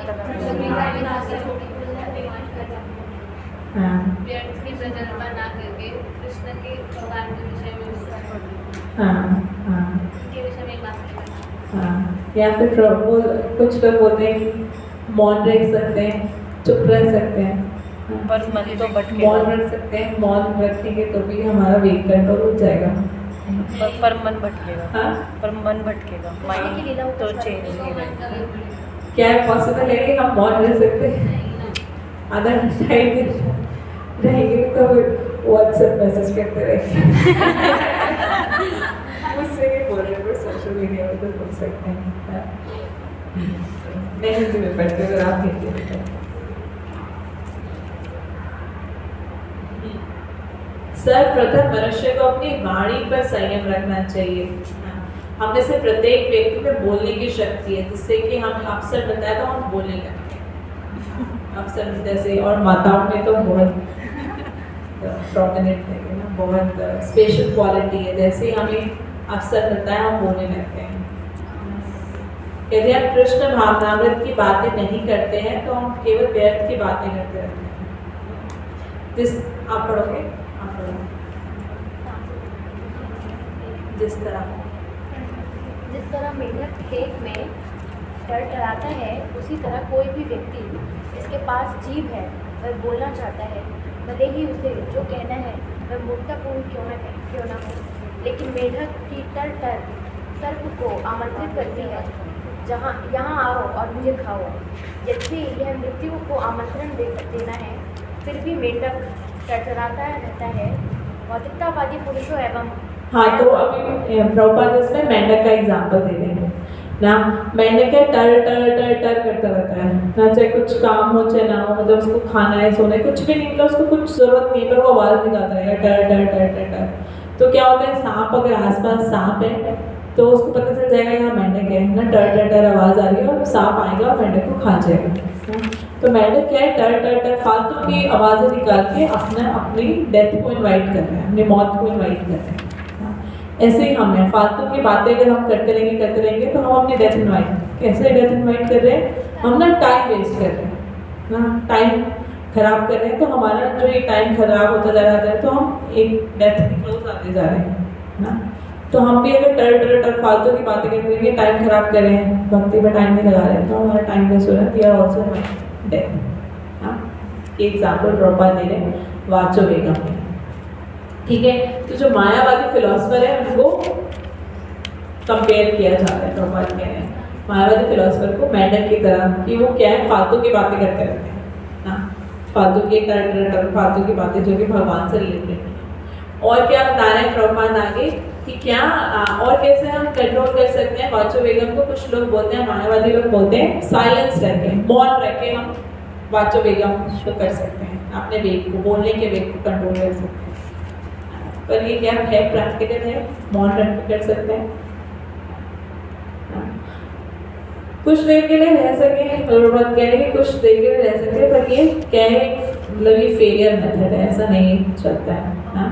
तो रूप गोस्वामी जी बता रहे हैं कैसे हम कैसे रख सकते हैं अपने वाचो वेगम को, कैसे अपने स्पीच को मतलब स्पीच के वेग को कैसे कंट्रोल कर सकते हैं, कृष्ण कथा करके, हाँ, हमेशा भगवान के बारे में चर्चा करके, भगवान की कथा करके, हाँ। और क्या है, जीवा जो है, हम अपनी जीव को, जो हमारी आवाज़ है, जो हमारे मुंह से आवाज़ आ रही है, जो भी, उसको हम हमेशा किस में लगाएं, भगवान के नाम के गुणगान करने में, भगवान के ग्लोरीफाइड नेम, फॉर्म, क्वालिटी और पास टाइम्स ऑफ द लॉर्ड ना। और जो ऐसा करता है, जो हमेशा कृष्ण कथा करता रहता है, क्या हम कह रहे हैं, वो बहुत दूर रहता है ना, क्लचेस ऑफ डेथ उसको नहीं पकड़ पाती, मतलब हाँ, मृत्यु के चंगुल से दूर रहता है, क्योंकि वो अपना टाइम खराब नहीं कर रहा, वो जो भी टाइम दे रहा है वो भगवान को दे रहे हैं ना। ऐसा बोला जाता है कि जब भी हम भागवतम सुनते हैं या भागवतम पढ़ते हैं ना, तो वो हमारे एक्स्ट्रा टाइम होता है हमारी लाइफ का, जितना भगवान ने दे रखा है टाइम इस लाइफ में, तो जब हम भागवतम पढ़ते हैं, भागवतम सुनते हैं, तो एक्स्ट्रा टाइम काउंट होता है। नॉट भागवत, जो भी कृष्ण कथा हम सुन रहे हैं, कृष्ण कथा डिस्कस कर रहे हैं, that is extra time Krishna is giving us, we are not wasting our time. तो ऐसे हम अपनी स्पीच को कंट्रोल कर सकते हैं, कैसे, कृष्ण कथा करके, हमेशा भगवान के नाम, गुण, रूप का की चर्चा करके ना, और हाँ, लीला और प्रसाद प्रसाद बाद में आएगा, अभी तो सिर्फ बोलने का आ रहा है, बोलने का आ रहा है, हाँ, भक्तों का साथ करके, और मेंढक की तरह टर्टल ना करके, फालतू की बातें ना करके, ठीक है। अब आता है मनसा वेग, मन का वेग, मन के वेग को कैसे कंट्रोल कर सकते हैं, कौन पढ़ के आया, अपने मन को भगवान कृष्ण के चरण कमलों में लगाओ। कैसे, क्या आगे रख दे हर समय भगवान के बारे में सोचना, भगवान की सेवा सेवा के बारे करके। में सोचना है। हाँ हाँ, तो हमारी सेवा होती है, तो हम यही ध्यान रहता है ना, रात से यही ध्यान रहता है, अब मेरी आज सेवा करते हो, मेरी रात से ये होता है, मेरे को पीपीटी देखनी है, पीपीटी देखनी है, ये पढ़ना है, सेवा होती है तो दिमाग में यही चलता रहता है, और कुछ दिमाग में ध्यान ही नहीं आता। कुछ भी सेवा होती है हमारी, तुम्हारी इतना बजे बुलाया माता जी ने, ये है, ये सेवा है, ये सेवा है, दिमाग में वही घूमता रहता है। तो जब हम भगवान की सेवा करते हैं तो हमारा माइंड ऑक्यूपाई रहता है ना। अगर हम अपना मन भगवान में लगाएंगे तो माया में नहीं जाएगा मन, हम हमारे ऊपर डिपेंड करता है कि माया में लगाएंगे अपना मन या कृष्ण में। कृष्ण में लगाएंगे तो माया नहीं आएगी, माया में लगाएंगे तो फिर कृष्ण दूर हो जाएंगे। तो हम पे डिपेंड करता है। और भगवान में कैसे लगा सकते हैं मन, अभी आपको भी बताएंगे, सेवा। जब हम सेवा लेते हैं, कुछ रिस्पॉन्सिबिलिटी लेते हैं, तो हमारा मन उस पर ही चिंतन होता है, चाहे वो बोलो टेंशन है, कुछ भी बोलो, पर मन उसमें लगा रहता है, इसमें लगा रहता है। जैसे कुछ भोग की सेवा है, भगवान के लिए बनाना है, भगवान के लिए बनाना है, मन उसमें है। और कैसे मन को कंट्रोल कर सकते हैं, चैंटिंग करके। अब भगवान का नाम का जप करते हैं, तब भी हमारा माइंड जो है कंट्रोल होता है।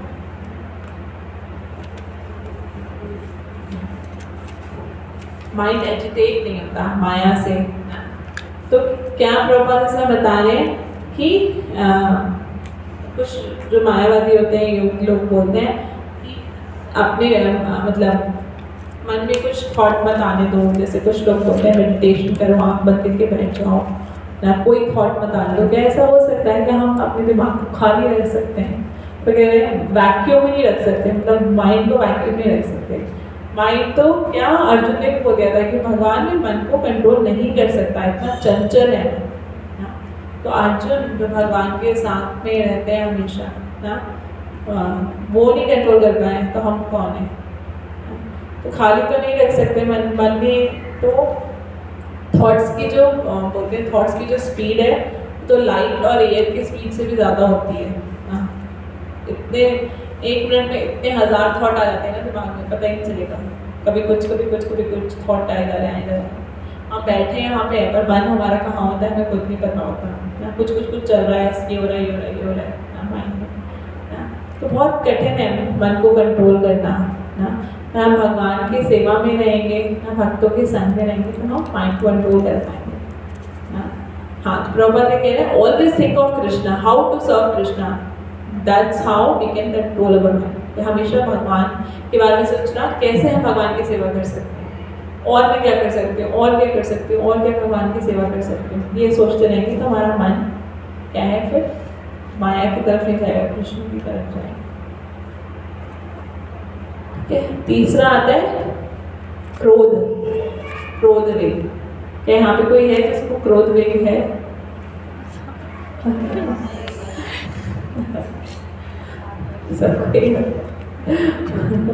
सबको ही होता है क्रोध ना। ये सब है हमारा वाचो वेग। हम ये सब हम हमारे लिए तो बता रहे हैं। वाचो वेग हम जब बोलते हैं तो हम चुप नहीं हो पाते हैं ना, मन हमारा कहीं नहीं चलाता है। चैंटिंग करते हुए भी मन कितना इधर उधर जाता है ना, कैसे कंट्रोल करेंगे?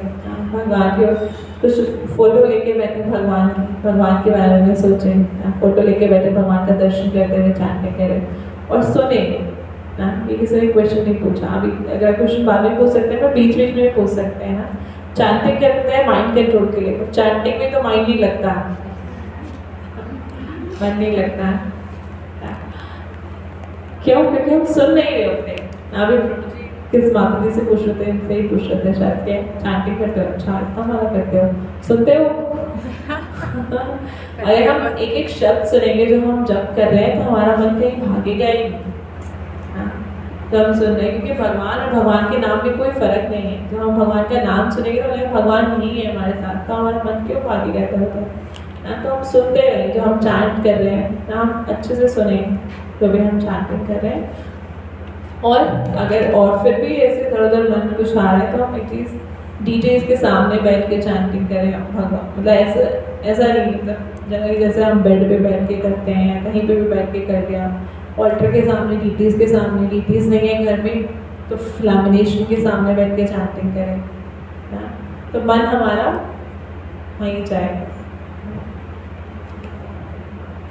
क्रोध वेगम, तो प्रभुपाद बता रहे हैं क्रोध को कैसे कंट्रोल कर सकते हैं ना। क्रोध को कैसे भगवान की सेवा में लगा सकते हैं?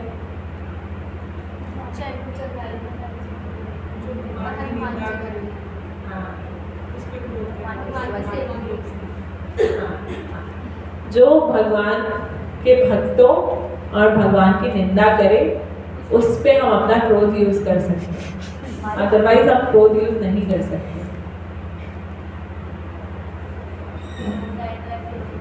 हाँ,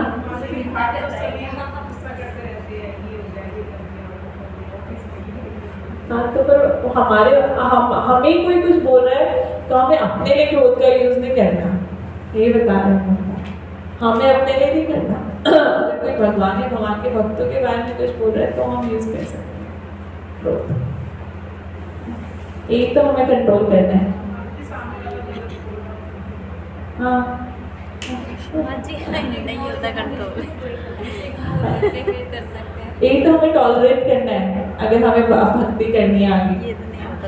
अब जैसे इसमें बोल रहे हैं कि शिष्य बना सकते हैं, अब हम बोले हमें तो शिष्य नहीं बनाने, तो हम ये 6 वेग क्यों कंट्रोल करें? हम थोड़ा कोई संन्यास लेके शिष्य बनाएंगे तो हमारे लिए तो ये श्लोक ही नहीं है। प्रभुपाद कह रहे हैं सबके लिए, अगर हमें कृष्ण भावना, और प्रीफेस में बता रहे हैं ना, प्रीफेस में क्या बता रहे हैं कि क्या कृष्ण भावना में प्रगति हो ही नहीं सकती तो हम मन और इंद्रिया कंट्रोल ना करें ना। अगर हमारे माइंड और सेंसेस कंट्रोल नहीं होगी तो हम भक्ति कर ही नहीं पाएंगे, भक्ति में प्रगति नहीं कर पाएंगे और माइंड और सेंसेस कंट्रोल कैसे करनी है वो प्रैक्टिकली इस वर्ष में बता रहे हैं। तो इसमें 3 एग्जाम्पल दे रहे हैं कि कैसे भगवान, अब हम बोल रहे क्रोध नहीं करना चाहिए, तो भगवान ने क्यों क्रोध किया, है ना, इसमें बता रहे हैं कि भगवान क्यों क्रोध किया। नित्यानंद प्रभु को मारा था, हाँ, जगाई बधाई के केस में नित्यानंद प्रभु को मारा, पत्थर उठा के बधाई में, तो फिर भगवान ने अपना क्रोध रूप दिखाया क्योंकि भगवान के भक्त को हर्ट हुआ। भगवान के भक्तों की निंदा करें, भगवान की कोई निंदा करे तो हम यूज कर सकते हैं। जगाई बधाई का एग्जाम्पल दिया हनुमान जी का। हनुमान जी ने पूरी लंका में आग लगा दी क्योंकि रावण ने सीता मैया को उठा के ले गया था। और तीसरा एग्जाम्पल क्या है, भीष्मदेव के ऊपर भी उन्होंने, कृष्ण भगवान जी ने वो गुस्सा आ गया था, फेंक दिया था उनके ऊपर कि वो अर्जुन को मारने आ रहे थे। हाँ, वो घायल कर रहे थे। और तीसरा उतारक है अर्जुन का, ना, भगवान बोल रहे हैं कि युद्ध करो, हाँ, भगवान वो खुद बोल रहे हैं कि तुम युद्ध करो ना, कि अपने क्रोध को युद्ध में लगाओ क्योंकि ये तुम्हारा धर्म है। अर्जुन लड़ना नहीं चाहते थे पर भगवान कृष्ण ने उनको बोला तुम लड़ो। उनका क्या है, एक तरह से एंगर, इसमें हिंदी में क्या लिखा है कि उनके एंगर को मतलब भड़काया भगवान ने अंदर से कि हाँ तुम्हें लड़ना है, क्योंकि लड़ाई बिना एंगर के कैसे होगी, उकसाया लिखा है ना, भगवान ने उकसाया कि तो लड़ना है अर्जुन को, बोला कि वो उनका धर्म था ना। तो इसमें बता रहे हैं भगवान कि हमें अपने लिए one should be ready to tolerate all insult to one's own self, but when Krishna or his pure devotees blaspheme, a genuine devotee become angry and act like a fire against offender। ये अपने लिए हमें सब insult tolerate करनी है, but जब कृष्ण या भगवान के शुद्ध भक्तों की बात आए, उनके लिए कोई निंदा कर रहा है, उनकी कोई इंसल्ट कर रहा है, तो एक भक्त को आग की तरह हो जाना चाहिए ना, क्रोधित होकर आग की तरह हमें बिलीव करना चाहिए कि भगवान की निंदा नहीं कर सकते ना।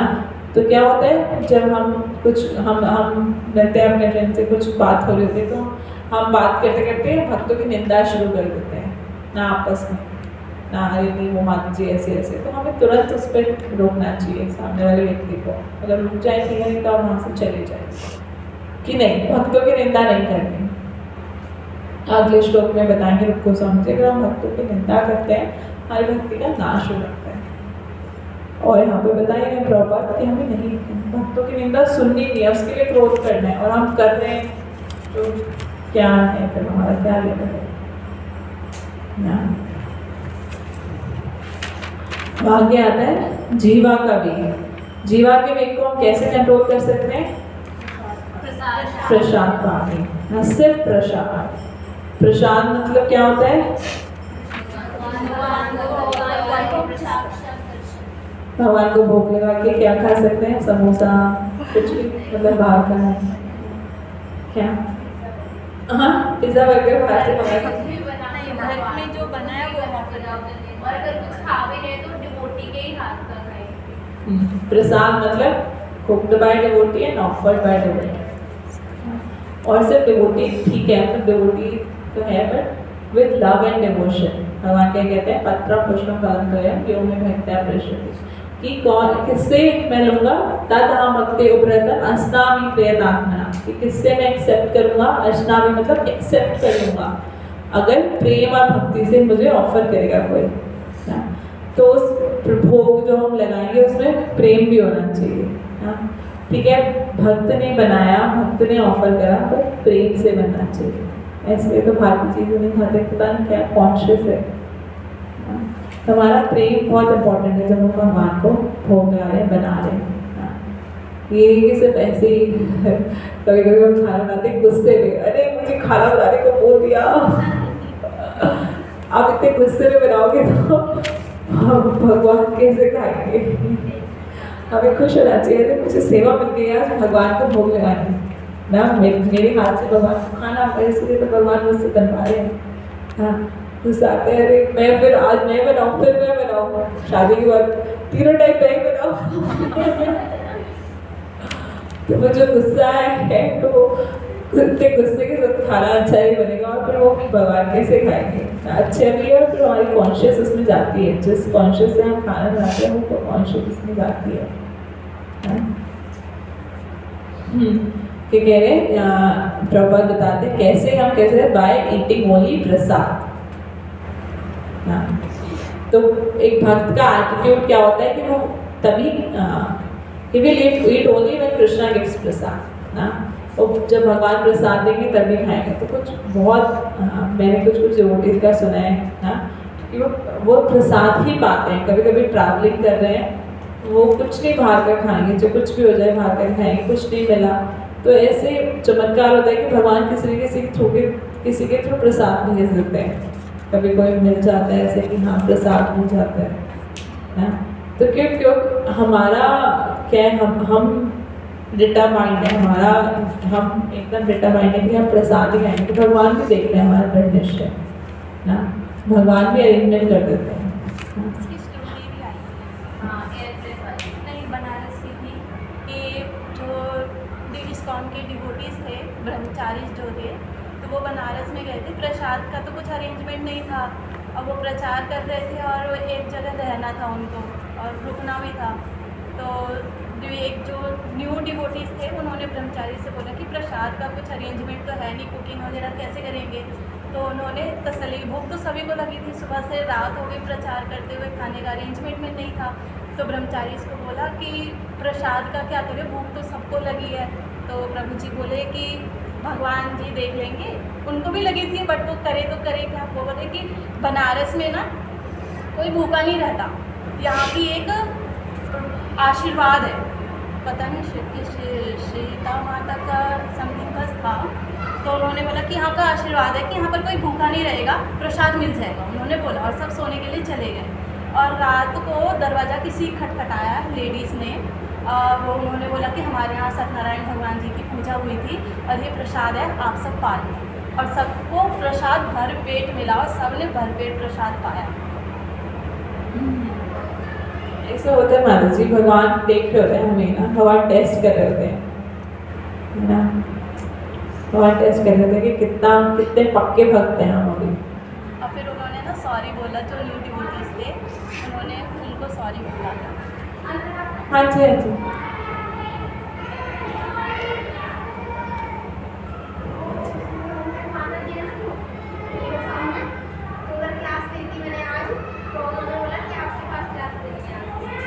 अच्छा अच्छा माता जी 11 बजे क्लास होती है हमारी। उन्होंने आपका नंबर भी दिया है। अच्छा ठीक है, 11 बजे हर संडे होती है, तो आप 11 बजे आ जाइएगा। आप मुझे कॉल मतलब मैसेज कॉल या फिर व्हाट्सएप मैसेज कर दीजिएगा, आप ग्रुप में ऐड कर देंगे आपको व्हाट्सएप। है कृष्ण प्रसाद और प्रभात के लिए शेड्यूल टाइम में खाना। अगर हम सिर्फ हम प्रसाद पाएंगे तो हमारे जीव के साथ साथ हमारा जो उदर का वेग है वो भी कंट्रोल होएगा। जीवा वेग के साथ साथ उदर का वेग, प्रसाद खाना है और शेड्यूल टाइम पे खाना। ऐसे नहीं प्रसाद का मतलब है इधर से आए बस खाता रहे, इधर से आए एक बार खा लिया, कुछ इधर से आया, टाइम होना चाहिए शेड्यूल ना। सुबह जैसे मंदिर में होता है प्रसाद के टाइम इतना बजे सुबह होएगा, इतना बजे दिन में, इतना शाम, वैसे ही हमारा भी टाइम होना चाहिए फिक्स। कितने बजे हम भूख लगाएंगे तो हम इतना बजे प्रसाद पाएंगे, ऐसे शेड्यूल होना चाहिए हमारा। एक तो क्या होगा कि कभी भी लेट खाने 11 बजे 12 बजे खा रहे हैं तो सुबह कैसे उठेंगे, शेड्यूल। और फिर पेट भी ठीक नहीं रहेगा, उधर वेट प्रॉब्लम है, पेट में प्रॉब्लम है, कभी भी कुछ भी कितना भी खा रहे हैं। फिर आगे बता रहे हैं अर्जेस ऑफ जेनिटल्स, कैसे हम उसको कंट्रोल कर सकते हैं।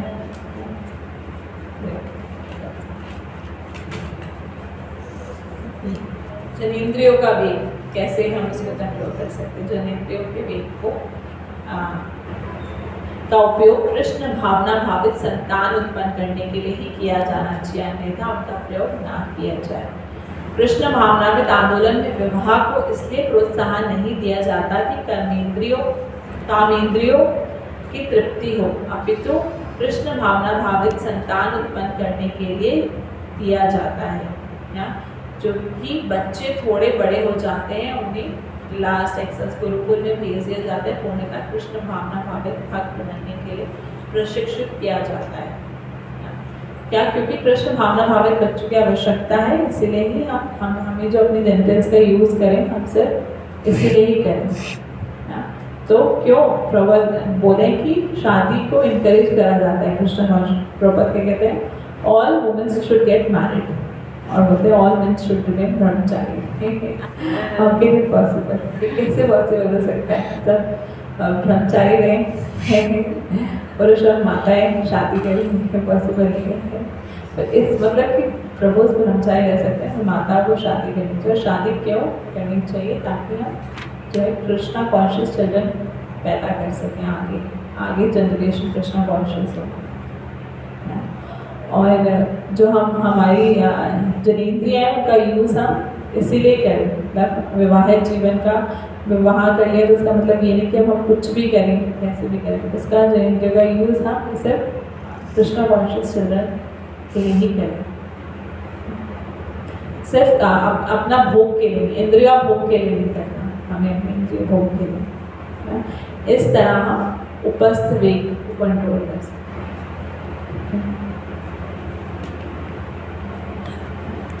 अब बता रहे हैं, जब कोई कृष्ण भावना भावित संयम की विधियों का पूरी तरह से अभ्यास करता है तो वह प्रामाणिक गुरु बनने के योग्य है। अगर कोई ये सब चीज़ें कर लेता है तो वो प्रामाणिक गुरु बनने के योग्य है।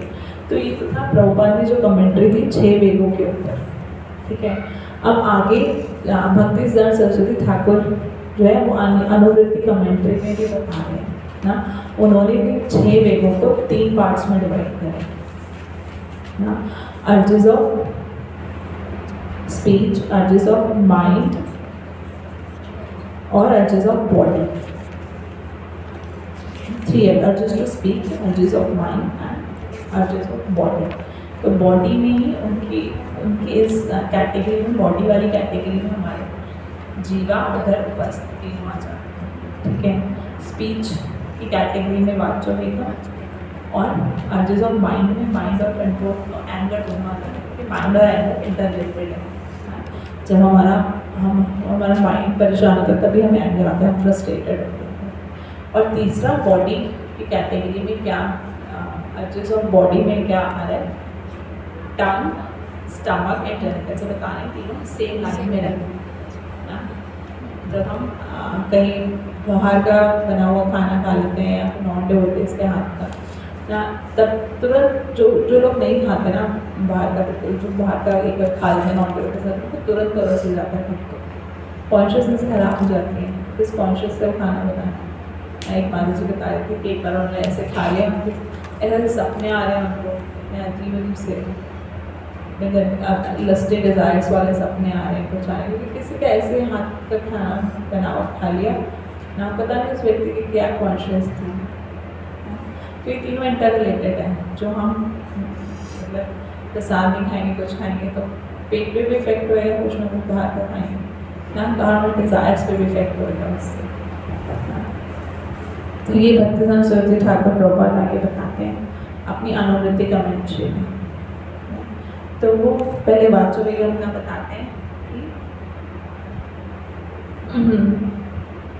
वाच्य वेगम में बता रहे हैं कि जो भी कर्म कांड या मटेरियलिस्टिक लोग फालतू में जो बातें करते हैं, that is not necessary. Talking unnecessary है, यूजलेस बुक लिखना, फालतू की जो बुक्स जो ज़रूरत नहीं है वो सब चीज़ें भी लिखना, ये सब क्या है?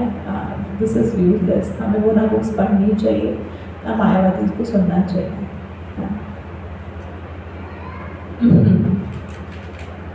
तो हमें क्या करना है? We have to divert our talking to the subject of Krishna consciousness. हमें अपनी एक्टिविटीज़ को, अपने टॉक्स को डाइवर्ट करना है तो कृष्णा कॉन्शियसनेस कि भगवान के बारे में बात करें, ना फालतू बातें ना करें।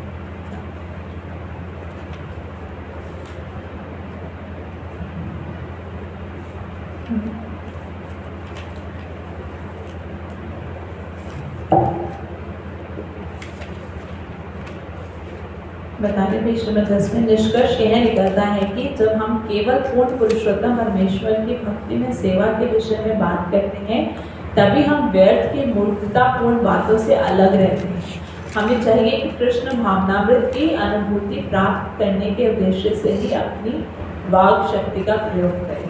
जब हम भगवान की सेवा से रिलेटेड बात करेंगे तभी हम फालतू बातें से दूर रहेंगे ना, क्योंकि हमने ये पढ़ा है कि हम चुप तो नहीं रह सकते, साइलेंट मोड में तो नहीं रह सकते, कुछ तो बोलेंगे। तो भगवान के बारे में बात करें, भगवान के बारे में चर्चा करें ना। फिर आगे बताते हैं माइंड के बारे में।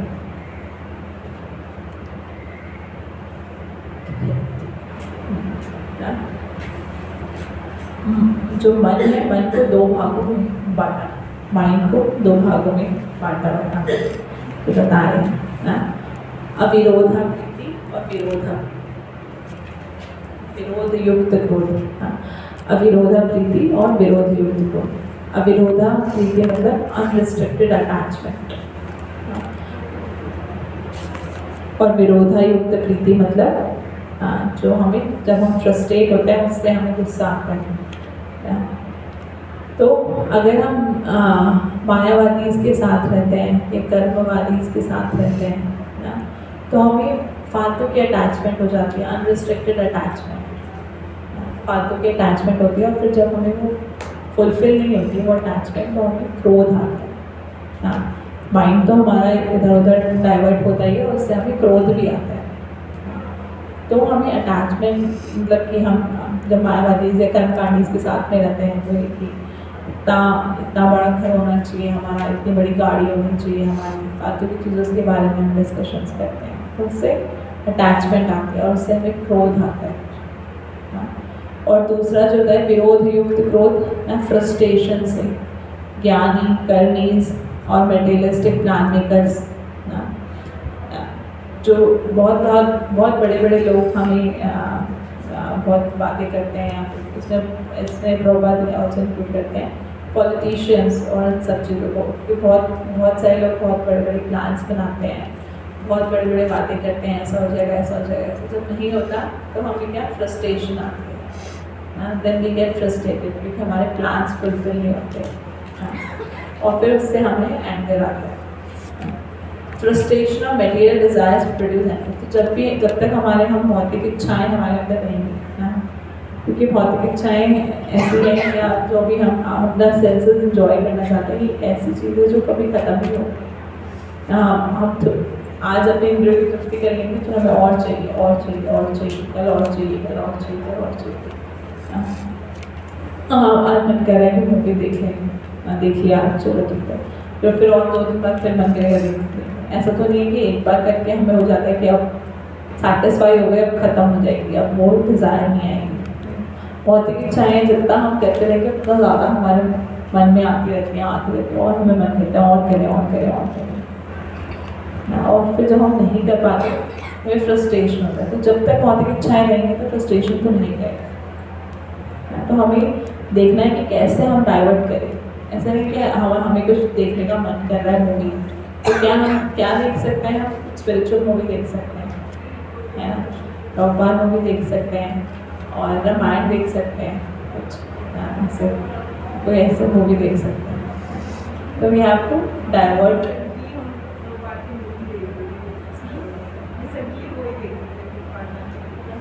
फिर कहते हैं हमारा कि हम देखेंगे कुछ, तो मन कहता है कि हम खाएँ कुछ अच्छा वो करें, आगे बताएंगे। सरसे ठाकुर बताते हैं कि मैं बहुत ज़्यादा पैलेटेबल डिशेज़ भी नहीं खानी चाहिए, बहुत अच्छे डिशेज़। हमारा हमेशा मन करता है कि हम अच्छा ही खाएँ बहुत। तो हमें क्या होता है कि आज तो यही खाना है, ये नहीं मिलेगा तो मैं कुछ नहीं खाऊँगी। तो फिर हमारा ध्यान प्रसाद या भोग पे ना जाके सपने ऊपर ही रहता है। कुछ लोगों को देखते हैं, उनको अगर मन करता है ना कुछ खाने का, तो वो कहीं भी रहते हैं, वो वहाँ पहुँच जाते हैं, क्योंकि खाना है तो खाना भी है। इतना दूर ड्राइव करते हैं सिर्फ छोटी सी चीज़ खाने, और फूडीज होते हैं।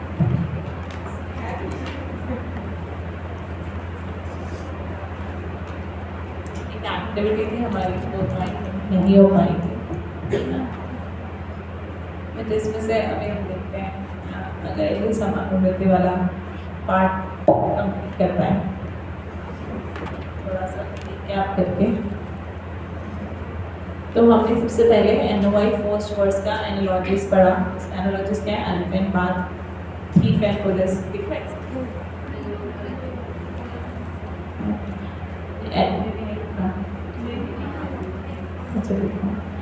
एलिफेंट, बाथ, थीफ और पुलिस वाला एग्जाम्पल दिया प्रभुपाद ने, क्रिश्चियन कन्फेशन वाला, ठीक है।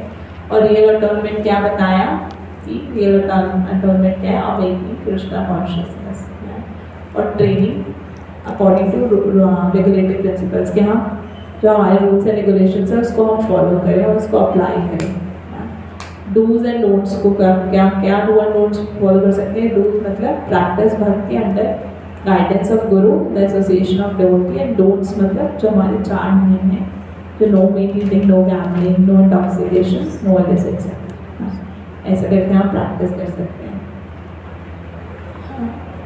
तो प्रभुपाद ने बताया ट्रेडिशनल तपस्या ये होती थी, celibacy, mind control, cleanness, austerity, truthfulness, renunciation.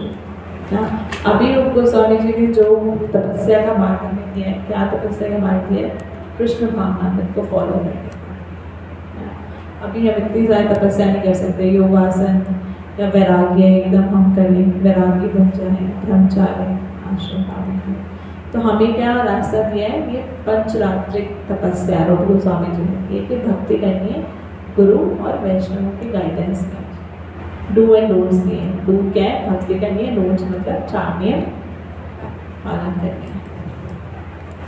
और ये श्रीला प्रभुपाद का पर्पल भक्ति सरस्वती ठाकुर का वाचो वेगम में जो हमने प्रभुपाद के पर्पल में पढ़ा, कई कर्मीज और ज्ञानीज ना। और प्रॉब्लम क्या है? जो कर्मीज ज्ञानीज है वो अपनी अपनी बातें करेंगे और एग्जाम्पल दिया है प्रभुपाद ने स्नेक एंड डॉग। तो हमें इन सब बातों में बात करें, हमारा सोल्यूशन क्या है, हम कैसे कर सकते हैं अपने वाच के वेग को कंट्रोल। क्या सोल्यूशन दिया? कृष्ण कथा ना, साइलेंट रहना सोल्यूशन नहीं है। मनसा वेगम, मनसा मतलब मन को क्या बता रहे हैं? प्रॉब्लम क्या है? वाक्य मतलब खाली रहता है दिमाग तो इधर उधर भागता है ना, ये प्रॉब्लम है। खाली रहेगा तो इधर उधर भागेगा। सोल्यूशन क्या दिया है? कि भगवान के लोटस फीट पे मेडिटेट करना। कृष्ण के पास रहेंगे तो माया नहीं पकड़ेगी। कृष्ण कितना भगवान की सेवा में रहेंगे तो माइंड हमारा कंट्रोल रहेगा। इस अर्ज को हम कंट्रोल कर सकते हैं। भगवान की सेवा में रहेंगे, भगवान के बारे में सोचेंगे। सेवा लेते हैं तभी फिर हमें सोच पाते हैं भगवान के बारे में। क्रोध का क्या बताया? नहीं रोक सकते क्रोध को, पर अप्लाई कर सकते हैं। भगवान कोई ऐसा व्यक्ति जो भगवान की निंदा कर रहा है, भगवान के भक्तों की निंदा कर रहा है, उसके प्रति ही हम अपना क्रोध यूज़ करें। और कोई क्रोध आए तो हम टॉलरेट करें, चुप रहें। और एग्जाम्पल दिया है जगाई मदाई का, हनुमान जी का और अर्जुन जी का, ठीक है। अब जीवा वेगम में क्या है कि हम कोई भी शॉप बाहर जाते हैं, रेस्टोरेंट भी जाते हैं, शॉप दिखते हैं तो हमारा बहुत मन करता है कि हम ये खा लें, ये प्रॉब्लम रहती है आप कहीं देखेंगे। तो सोल्यूशन क्या दिया? प्रसाद खाओ, घर पे बना के खाओ, भोग करा के खाओ, मना नहीं करा के सही तो माता ना कि नहीं खाना। बाहर जाते हैं, कहीं पे भी जाते हैं, जब ऑप्शन नहीं है तो फिर क्या करें? बाहर मतलब बाहर जैसे वृंदावन धाम ही जा रहे हो, हाँ, मतलब स्कूल के साथ नहीं जा रहे, हाँ। वो स्कूल वाले तो पूरा इंतज़ाम लेके जाते हैं, फैमिली के साथ जा रहे हैं तो फिर तो आसपास तो आदमी कुक करके लेके जा सकते हैं। जैसे वृंदावन तो बहुत पास में ही है, कुछ कुक करके लेके जा सकते हैं। हाँ? और कहीं भी बाहर है, कुछ भी नहीं है तो फ्रूट्स और दूध ये सब तो ऑफर करके पा सकते हैं भगवान को। फ्रूट्स लें, दूध लें, उससे ड्राई आइटम्स वगैरह वो भगवान अरेंज कर देते हैं ना। मैं तो 2 बार ऑस्ट्रेलिया गई थी तो मैं तो सब कुछ घर से लेके गई थी, सामान इतना कुछ। और वहाँ पे जहाँ मैं रहती थी वहाँ बहुत पास में ही ना मंदिर का एक रेस्टोरेंट था, गोविंदा जैसे होता है यहाँ पे। वहाँ मंदिर में नहीं होते हैं, वहाँ सत्य में होते हैं, मेन सत्य में बीच में। तो मेरे लिए बहुत ईजी हो गया था। और तो मैं सब सामान लेके गई थी कुकिंग का, बट फिर वही होता है कि ऑफिस के बाद इतना टाइम नहीं बचता कुकिंग वगैरह करने का, तो वही वहाँ से ले आती थी, खाने आती थी। ऐसे हो जाता है, भगवान अरेंज कर देते हैं। तो नेक्स्ट टाइम गई तो मैं मंदिर में रुक गई, गेस्ट हाउस में। तो मंदिर में तो पूरा टाइम सुबह सुबह मंगल आरती के बाद 5 बजे से लेकर रात को 10 बजे तक प्रसाद ही प्रसाद, कोई भी खाना। तो कर देते हैं, हमें भी थोड़ा सा अपना इंटेलिजेंटली यूज़ करना चाहिए, कैसे हम मैनेज कर सकते हैं। कभी हो सकता है ऑफिस के किसी चीज़ से हमें बाहर जाना पड़े, थक जाते हैं, हमारे ऐसा नहीं है कि मंदिर के पास में रुक जाते हैं, मंदिर में रुक जाते हैं, गेस्ट हाउस फैसिलिटी है, बाकी सभी इस्कॉन मंदिर में होते हैं। तो फ्रूट्स हैं, हम कुछ पैक ड्राई प्रसाद भी लेके जा सकते हैं घर से। कुछ चीज़ें जैसे मंदिर में डिवोटीज कुकीज़ बनाते हैं, कुछ बिस्किट मंदिर में भक्त बनाते हैं, वो लेके जा सकते हैं पैक मंदिर से। प्रसाद और क्या बताया, शेड्यूल टाइम पे खाना, हाँ, और उधर उपस्थ वेगम, no unnecessary sex with except Krishna conscious kids, Krishna conscious kids के ऐसे हम उपस्थ वेगम को कंट्रोल कर सकते हैं। ये आता है भक्ति प्रभुपाद का पर्पट, जो हम भी डिस्कस कर रहे थे। इसको आई थिंक हम नेक्स्ट क्लास में पूरा और अच्छे से डिस्कस कर लेंगे। अभी अगर आपका कोई क्वेश्चन है, मैं इसको दोबारा से नेक्स्ट क्लास में करा दूँगी, आप भी ये पढ़ के आइएगा। भक्ति सोशल छात्र